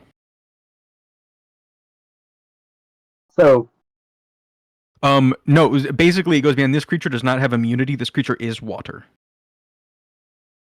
This creature is magical water, more so than like a water elemental. He's a mix between a devil and a water elemental. Hear me out, right? We get a big bucket and just Put him in a 5-gallon paint bucket. yeah. Nah, can't destroy magical water. Gary fucking does. Son of a bitch. Yeah, sadly, that spell doesn't work on water elementals because it would just be like, I'm gonna rip half your body off, fuckface. Like, all right, it's a level 1 spell. Like, Sucks to suck, motherfucker. Well, what could he do against another water elemental? I'll tell you that Hades will tell you, says, if you fight him, make sure there are no other water elementals in the area. They are all subservient to him, whether they want to be or not.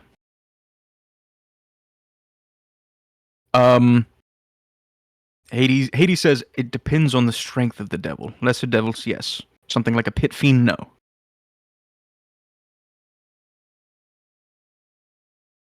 Jossie is not as strong as some of the other creatures in hell. He is just devious and crafty, and he's hard to find.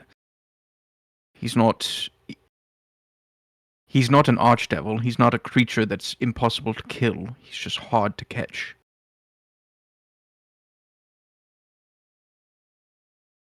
He is just as alive as any of you, though.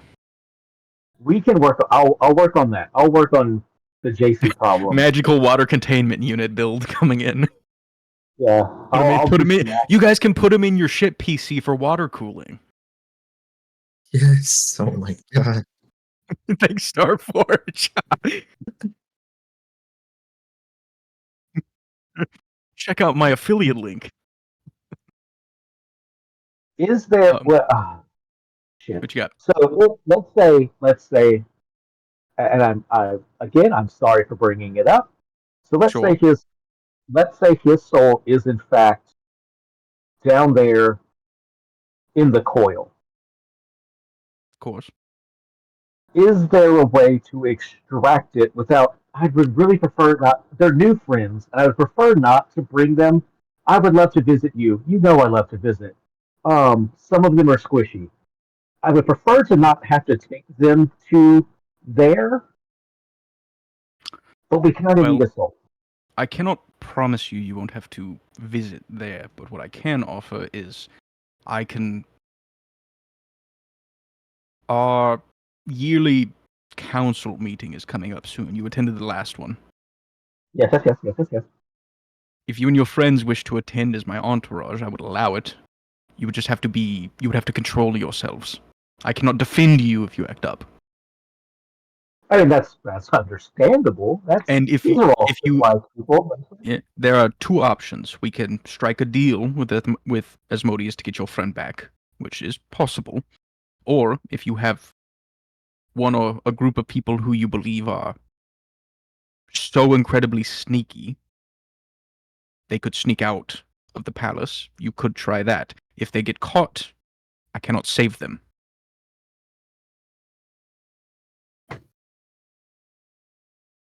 We'll pencil in option A for now. If you wish to barter for your friend's soul, I suggest you attempt to find some relic of power or something of value to him before you arrive. Well,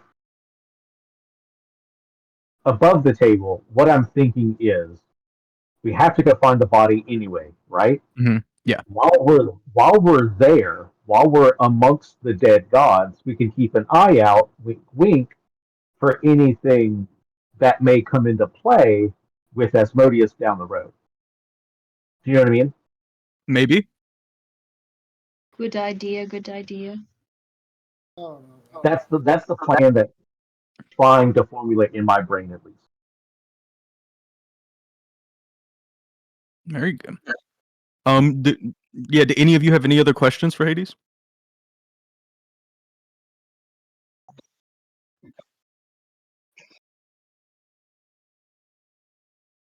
He will seem reasonable in the conversation, but he will never make a deal that does not favor him.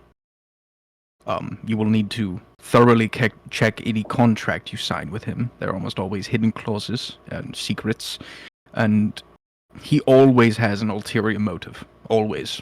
I've worked for him for millennia. I consider him a friend in some ways, but I do not trust him. He, at one point, was called the Deceiver. Oh, we know that name. It is kind of his brand. He has many other titles, the Silver-Tongued, but his greatest at one point was the Deceiver, though he, for some reason, no longer goes by that.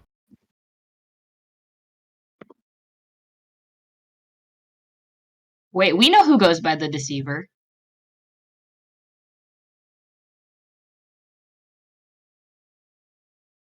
Yeah, An we know annoying that. bug who was stomped out 1,000 years ago? I wouldn't say stomped out. They've got him in a trap, right? He's in a little box.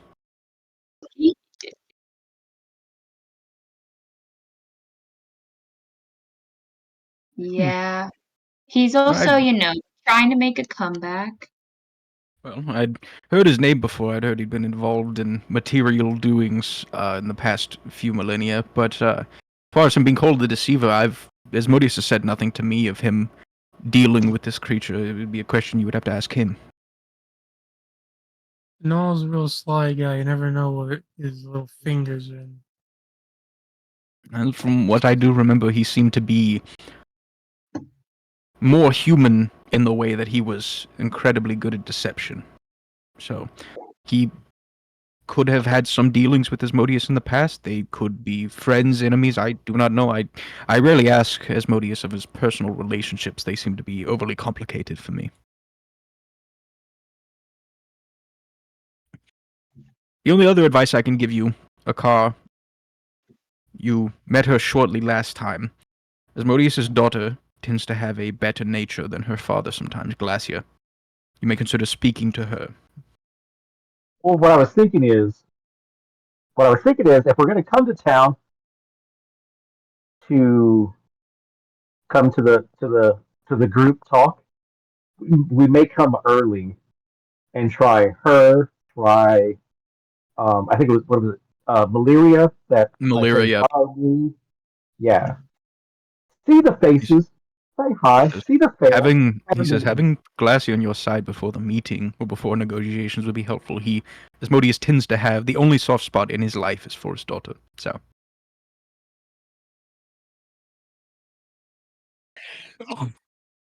I can bring all of you. We show up with armies of devils. When the I love, lords like, of our when the good lords of end, right? hell have council meetings, we bring all of our forces. Asmodeus himself will be, giving a show with his army of 100,000 pit fiends as we arrive. It's a big event for us. There's not much else going on in hell, as you might imagine. I feel like with at least half of us, we wouldn't There's a look that out ball of as place well. there. There's a dance.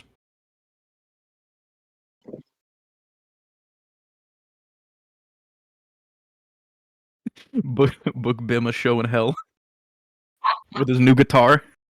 What the fuck is up, missus? Any other questions for Big Blue Man? I'm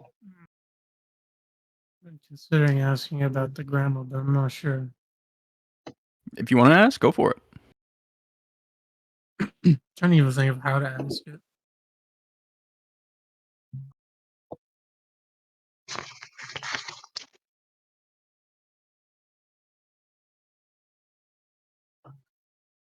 Hmm. Do you know my Nana? Gam Gam.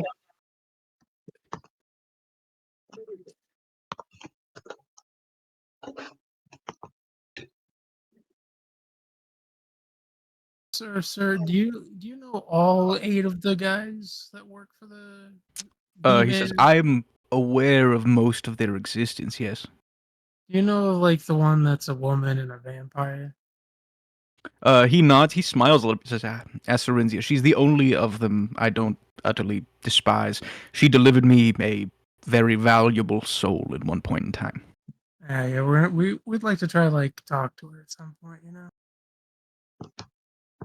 Well, I wish you the best. I have no connections with her, but if That's- she seems to be involved with some questionable individuals.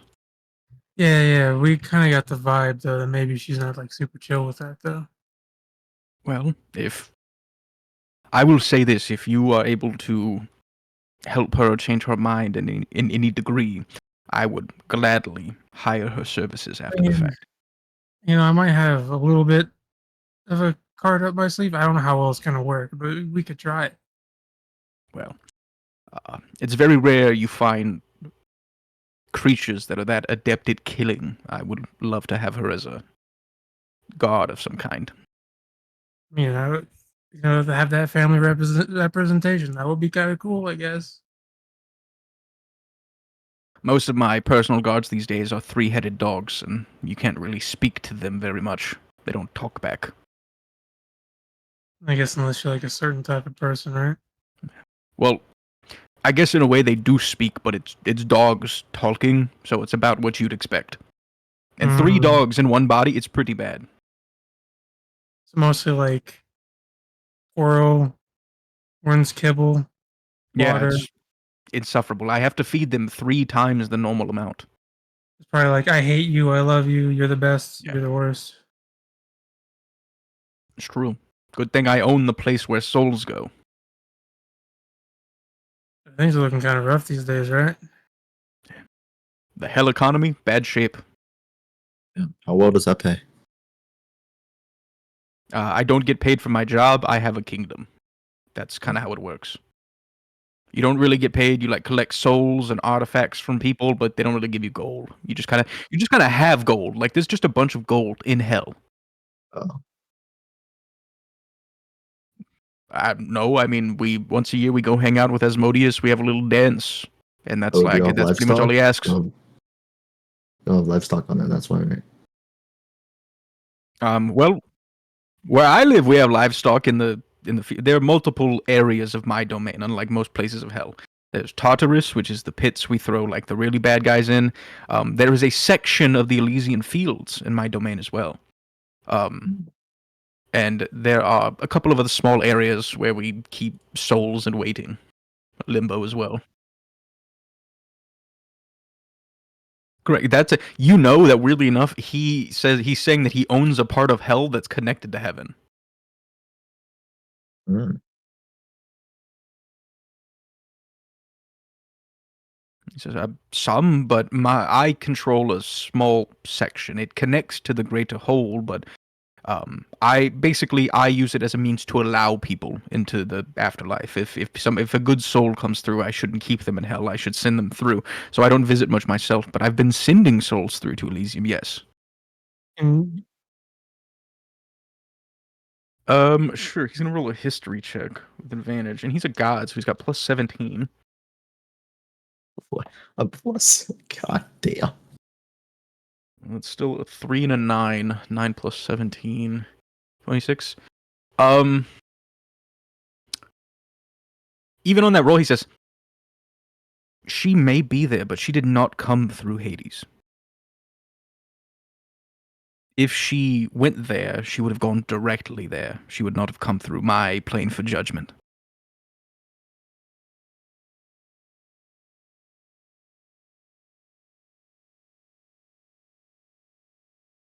Now, you're playing with fire, son. There are risks to these kind of things. I understand your desire to see, loved ones, but if you enter there, and I give you a set of rules, and you break a single one of those rules, you will never leave.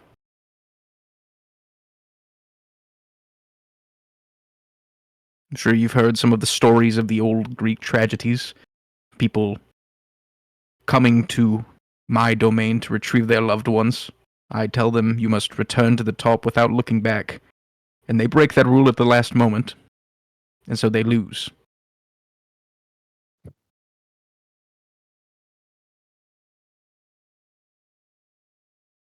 I would give you the chance, but I would warn you that even a single discrepancy will result in you being stuck there forever, or somewhere worse.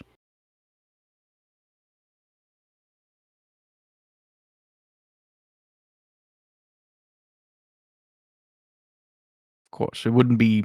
I couldn't send you there from here, anyways. You would have to be in Hades.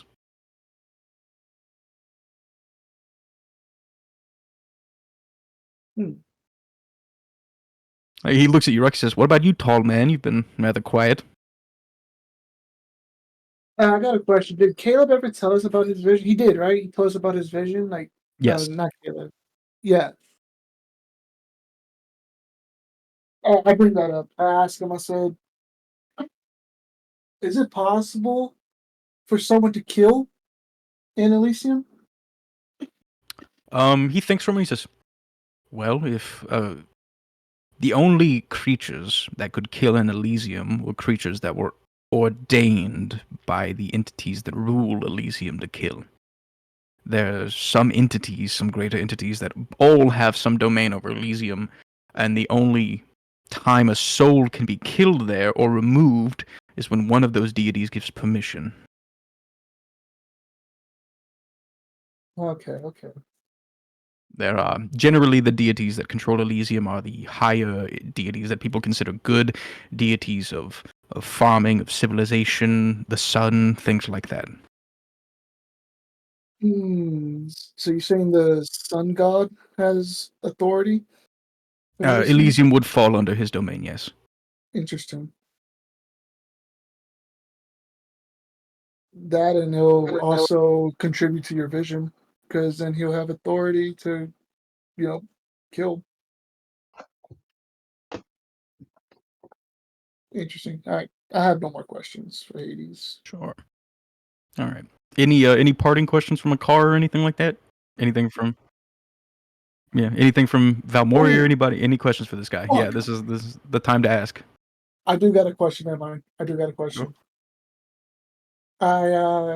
up my armor, and I show him the armor, and I said, "Do you know what happened to him? Why he was broken up?" He looks at your armor and says, "I don't think I'm necessarily familiar with the creature inside of that piece of armor, but from what I'm sensing, it seems as if it is, as you said, a fragmented piece of something greater. The nature of the creature in there seems to be fairly dark, and there was a time in history where gods like that were hunted and removed by other gods." Okay. Those of us who agreed to work in hell were spared and not murdered, but those that wanted free reign of the material and stuff to remain were often dispatched or removed in other ways.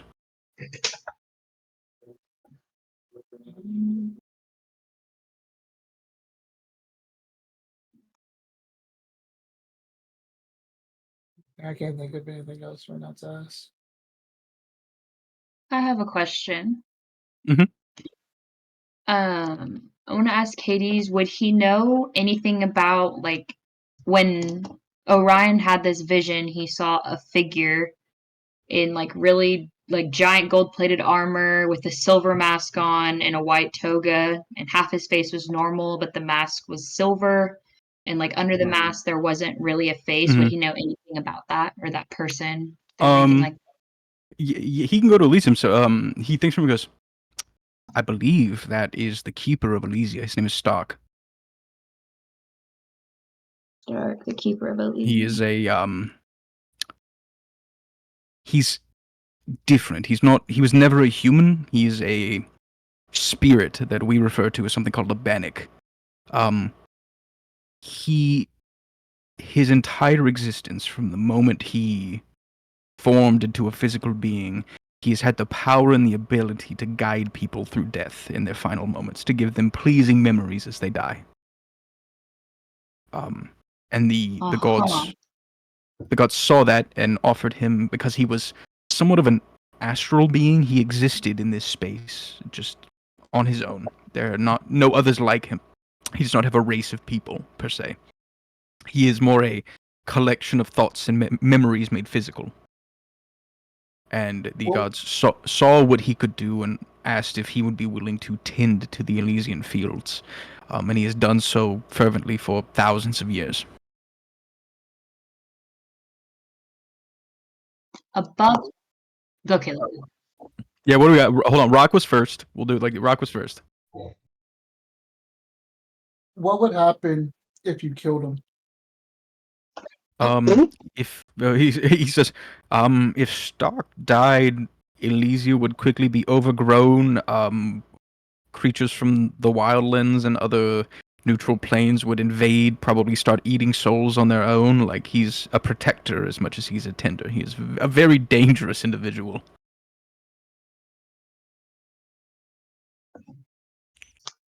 Okay. I'm not trying anything. I'm just worried Interesting about thought. the man. No.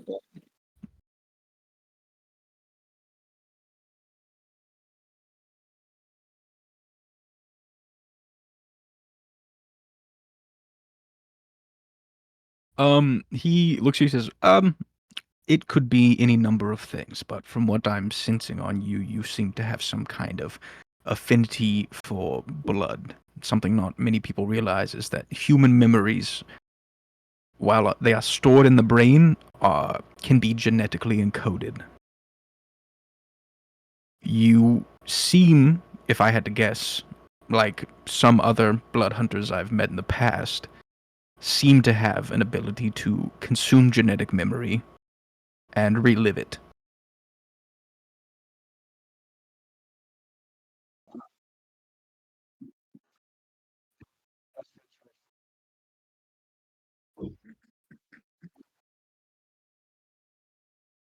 He says, I don't think you can probably control it. Not now, probably not for a while. But for your first vision, I assume there was some kind of blood involved.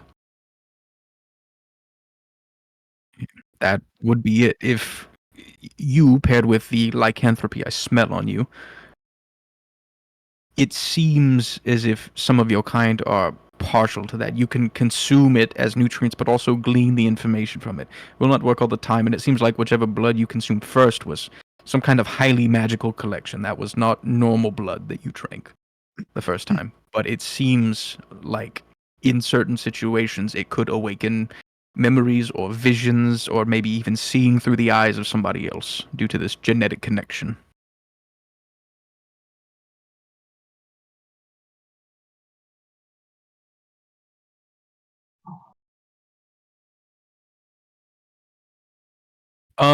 You were not Orion. You were not seeing through your body. You were not seeing through Stark's eyes, but you also know that it wasn't a memory. It was an occurrence.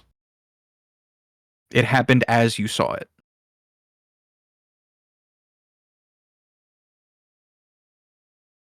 If I had to guess, he'd probably be in Elysia.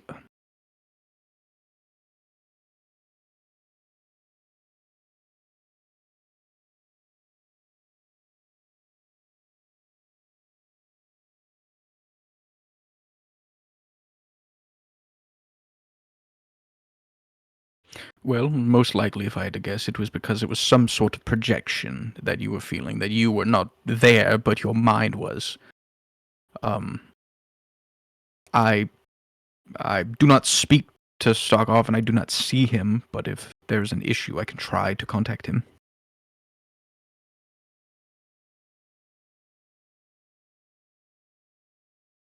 Well, if you decide to visit Elysia when you meet, you will likely have to speak to him to enter.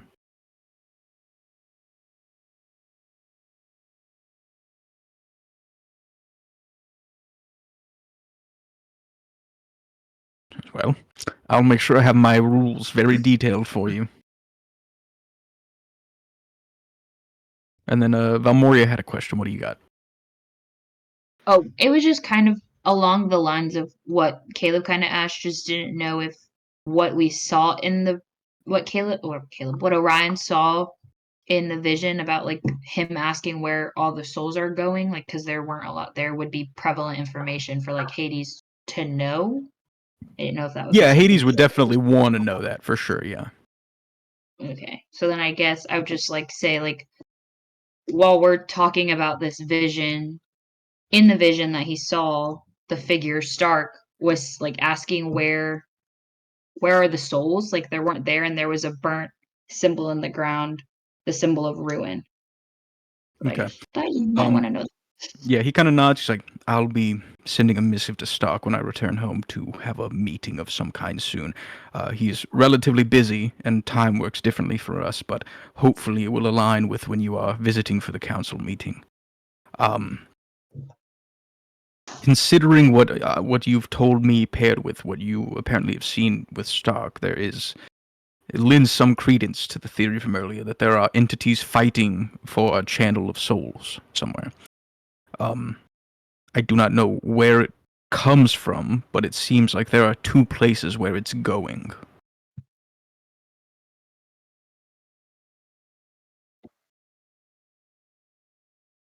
I think you said it yourself earlier. I'm not the one who came up with the answer.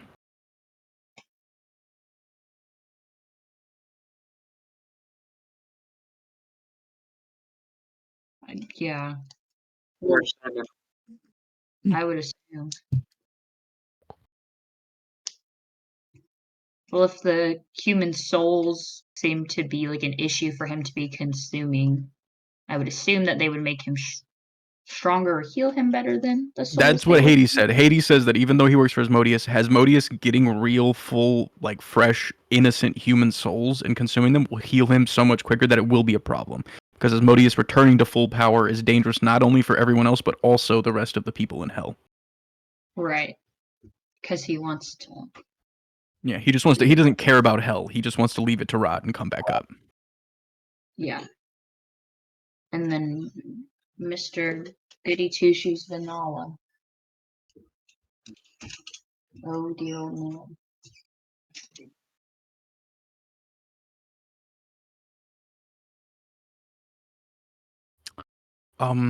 Not particularly because our time works so differently, but I'll send a message to a car with plenty of time before.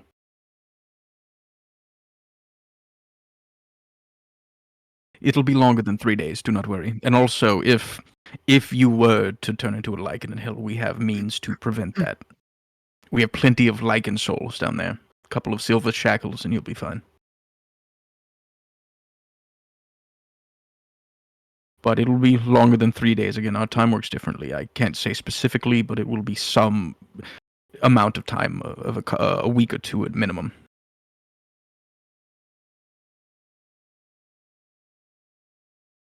All right. Any other last minute questions for Hades before he goes back to business? Nope. Nope. Anything from a car? No, I'm good. All right. So Hades looks around. He says, "Well, it was somewhat nice to meet all of you, despite the troubling information. And I hope soon you come and experience the joys of my Hell City." Looking forward to it. And he just, in the same flame that happened when he appeared, just poof, somehow doesn't burn any of the sails or anything like that, and this huge entity is gone. I'd like to learn how to do that. I'd like to learn how to do that. Hades, go bye bye.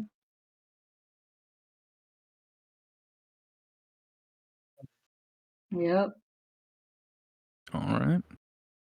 So, anything specific, or are you guys just going to start heading deeper into space, kind of where you know that the graveyard is? Yeah, I think by the time you guys have talked to Hades, Sammy's got his ship at least in working order. They're not at 100%. It'll take some time. But they're at least functioning fully. He can move at full speed. He kind of, him and a couple of skeletons in a little rowboat, like row over through space, and they come in. And they come in, they jump on the ship. And Sammy walks on. He instantly is like, "That was a hell of a battle." Literally. Almost lost me crew. He immediately like snaps, and 4 of the skeletons go over and start dragging the Draco Lich corpse onto the rowboat. He goes, "Oh, you you folks can't do nothing with it. I'm gonna take it to my guy. We're gonna have a new friend." Hey, but you and me sure Oh. gave him hell, huh, Sammy? That we did, my boy. They got us good a couple of times, but lost Reginald, and I lost Carlisle. I lost Homer, but I think he's back already. But you know, Yeah, you can just May make their another souls- Homer. Yeah, May their souls rest in peace, Sammy. yeah. He you see on the other ship, they're doing like a funeral procession with just like some bones in a pot that they throw over the side. I grab like a piece, like a little bit of scrap metal in one hand, and I throw it together, hit it once with a hammer, and Homer's back. Yeah, it just as shitty. I think at this point he's like not even fully like one of his arms is still hanging off by a wire. I just go, you'll get there eventually.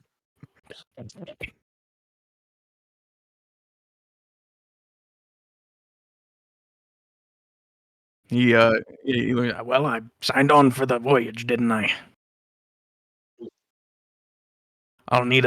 While we're moving, I'll take a little time to get my ship back and ready, but should be fine for whatever we're doing. I'm more familiar with the graveyard than I am a lot of deep space. I go there for salvaging a lot. I use their bones for my cannons. Pretty smart, Sammy. It saves me money. Yeah. He looks over. You guys see Sammy kind of takes a second, like, in this moment, you realize that Sammy, though he is a skeleton, is not undead. Like, he's tired. He just kind of sits down and leans against the wall for a second. He sees, like, the big rune in the middle. Looks over to Corey. He's like, "Looks like you were talking to my uncle, hey." What? Yeah, uncle. Oh, great Yeah. uncle, but me pops is I guess you folks would call him Death.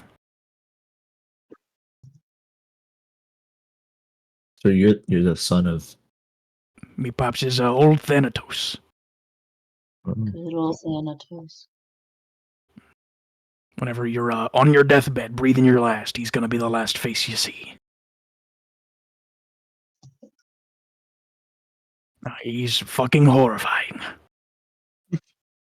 I grew up with that, Damn. but Uncle's way cooler. Dad, kinda crazy.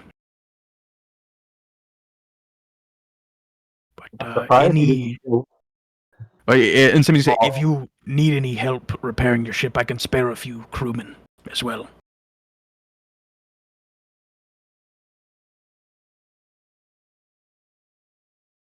Yeah, I'm sure that Yeah, he can like toss you like 4 skeletons to help with just manual labor. that would be nice, Sammy. We'll take that offer. I think for this, all of you guys dock up and tie your ships together and just do repairs until you're ready to be moving again. So everybody can focus in. It takes probably the better part of the evening, so we'll say the rest of the evening. Fi, roll a Tinker's check with advantage, and then we're gonna add +1 for everybody on the ship, of course. So a casual 66.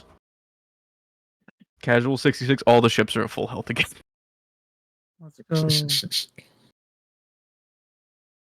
You watch as Fi just instantly starts barking orders like a contractor with a bunch of Hispanic construction workers. And within the course of like 3 hours, the ships are pristine, immaculate, just as good as they were when before you got. Yeah, I think like Moya even got a wax on her bow, like it's shiny now. Like everything looks real good. Wow. We even broke the wine bottle over it.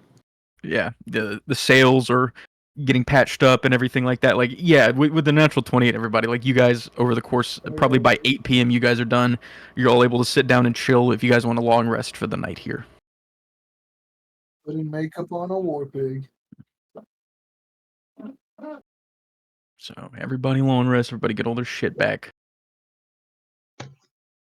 But didn't we do that after the last fight? Somebody get full health. With that fight. No, at the end you guys were pulling away, but I think everybody was just gonna long rest anyways because you guys were gonna be able to. Okay. And I used like Change. 3 flashes of genius. I needed those back. True. You did need those back. Those are very useful. Gotta change the other party's health back to normal. I guess I was going to get my spell slot back because I used a spell, but didn't go anywhere. So, what is going on in the evening as you guys all, I think everybody, even Sammy's crew, are all just hanging out on Moya.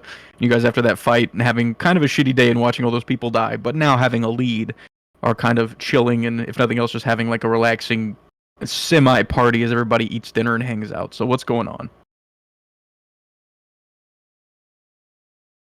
Okay. So, ISP and Orion are in the corner. ISP is just giving you like he turns himself into Duolingo. And he's just giving you like little phrases. Go ahead and roll an intelligence check with advantage because he's helping you. All right, what'd you get? I'm changing HP totals. A 21. And you'd been practicing before. Yeah, it was decent. You have a passing, like, you and ISP can passingly communicate in Modron. You probably need like one more good study session. I chuckles when Orion accidentally says something deeply offensive. Yeah, you accidentally say something horribly racist instead of like, I would like a Coca-Cola. It's like, I hate Middle Easterners or something insane like that. Like, it's fucking crazy. Oh, He chill, just man. becomes Rowan. He's like, for here, a say this, say second. this. Yeah, ISP's like, Yeah, Go ahead, go up to her and say that. Go up to her and say that. what about the rest of you? What's everybody else doing as the night kind of winds down? I building up some grenades. Okay, roll a Tinker's check with advantage. Let's see if you can make a new one. Are you trying to make a force grenade or a fire grenade? I think I use mostly force grenades, right? Yeah, I think the ones you shot were force grenades, yeah. I'll make some force grenades. Cool. A 15, you make one. Oh yeah, one's more than I had previously. Yeah. Just so you know, the DC is like 15 for 1, 20 for 2, 25 for 3, so on. Understandable. And then the gold cost, it's going to cost you 15 gold. Okay. Cost you 15 gold for the old maid, because it's just explosives and powder that you already have. So it's like the couple fuses, so. What about the rest of you? Valmoria, Yu-Gi-Oh, Rock, what are you guys doing? A car? Can I just study for my classes like in school? Yeah, sure. Sure. Does anybody want to join her with that? Yeah. Or no? Yeah, that's fine. Just for the rest of the evening. If you guys all want to roll like a study check, you'll all roll your like chosen mental stat with advantage, intelligence, wisdom, or charisma. You can roll it with advantage. What was the amount of gold it said? Because I'm really slow right now. Is 15 gold is the cost for the grenade. 20. Wait, you said with advantage? Yeah. Oh, 2 Well, nat damn. 20s. That's pretty good. Yeah, I think everybody just kind of hunkers down and just the mundanity of like doing schoolwork after like almost dying. Everybody's pretty focused in. Yeah, I think with that, you guys, it was originally a +2. I think now on everybody's midterm on your first test, or you can assign this to whichever test that you want. I'll give you a group choice now. You can either pair it with your last roll and get a +4 to one test, or you can get +2 to two different tests. Mm. 2 to 2 different tests. Okay. Yeah. Yeah, that's So what I'll I mark think. that down. So you guys now have 2 +2 bonuses that you can add to any of your midterms as you choose. And you can do so after you roll the dice and see if you succeed or not. I would like to do something as well as Rod. What's that? I want to try praying to Kulak. Praying to Kubla Khan? Oh, is that how you pronounce that? No, it's not. Quran. No. It's Praying to, no, Kulak. his name is Quran. Yeah, his name is Quran. Yeah. It's the goddess, the dead goddess. Kulak. Kuliak. Or did I get that The wrong? big Oh, Sean. Galaki. Kulaki. You're talking about the Goliath goddess. Okay. Yeah. Ah, Goliath. I see. Yeah, go ahead and roll a D100. Yeah. I'm just doing this for build up for something. 98. Damn. Not bad. On a 98, you. It has been a long time since Rock prayed to a Goliath deity. Even though you are the path of the zealot barbarian, religion is not really your thing. Yeah. Wikipedia, motherfucker. I think on a 98, Goliaths and their gods are not known for being eloquent and speaking a lot. You don't get any words, but you do feel almost a warm but incredibly strong embrace at the same time.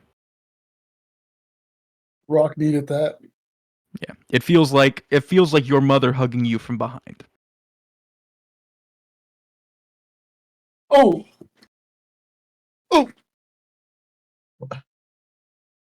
You meet. Rock's Ooh. dead. Shit. no, dude, Rock's crying. But you understand, right? Rock has been alone for so long. That feeling is something new. I remember, like, ever since he got banished from his tribe, he's found pleasure in, like, killing and beer and shit. This is something new. Yeah. No, it is different, and it's weird because you as a Goliath, you have a lot of god. You don't have a giant pantheon like a lot of people, but you do have a decent handful of gods, and almost all of them have to do with combat and war, besides the one that you pray to. And I think in that moment, Rock kind of realizes that it's like, being your race, yes, you are a warrior people, but there is more depth to it than that. Yeah, I know. Like, I You got fe- some out of game, like some in-game stuff. The reason why Rock chose this god to pray to, but Yeah. Yeah. Yeah, you feel a connection, yeah, that you haven't felt in a long time with at least your culture. And I think Rock, I think you spend a good while there, just kind of sitting there praying at the side of the ship, and I don't think anybody bothers you.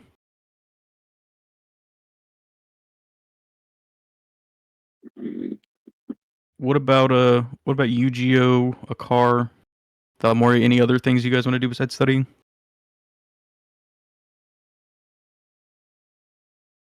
I'm gonna Yeah, I take want to go notes up to. in the Oh, book. go ahead.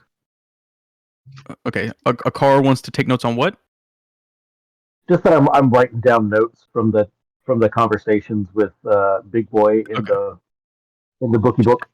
Into the captain's log. Got it.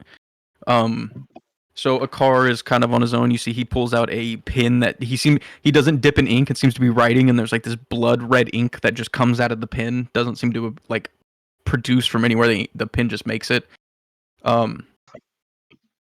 Yu-Gi-Oh, what are you doing? I wanted to go up to the bugbear's their fighter, right? Yeah. Yeah, I wanted to go up to him and kind of have like a talk with him. Yeah, he like, as you walk up, he pets you in the back, and he's like, "Look at this ballsy fella jumping onto the enemy ship." We survive to fight another day, friend. Lucky you, that ship went tits up right after you fellas jumped on. Lucky you got off. Had to do what we had to do. Yeah. Sad about those people though. Sucks, but what can you do? We gave it our best. Yeah. My only hope is Well, I don't want to say nobody important was on there, but you know what I mean. Of course. But Well, what about you? And he instantly like puts a tankard of beer in your hand.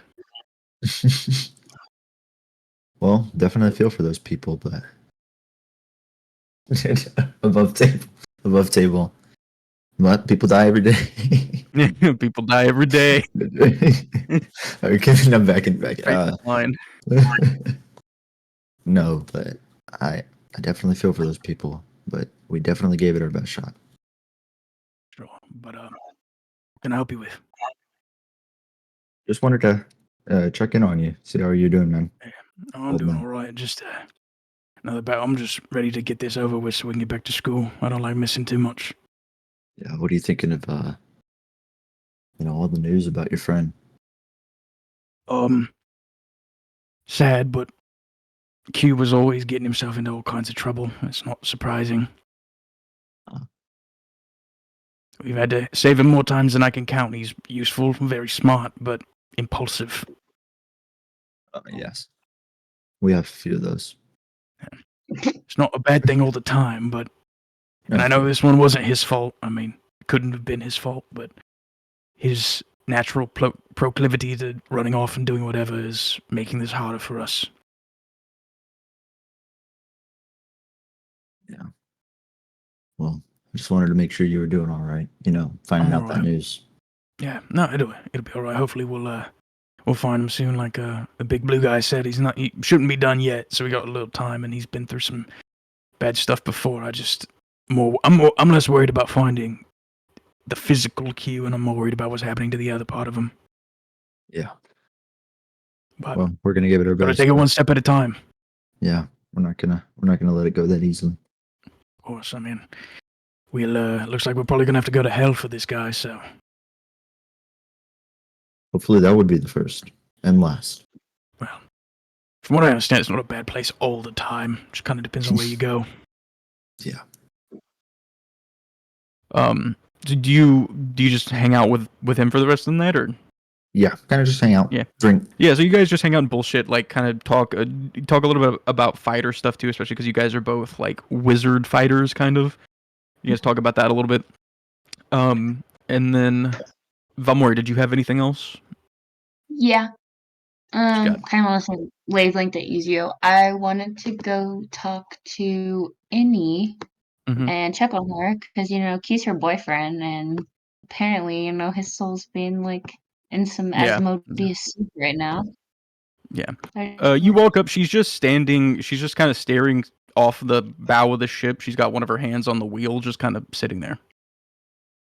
should get her like gently, very calmly tap her on the shoulder and be like, "Hey, I just wanted to come check on you."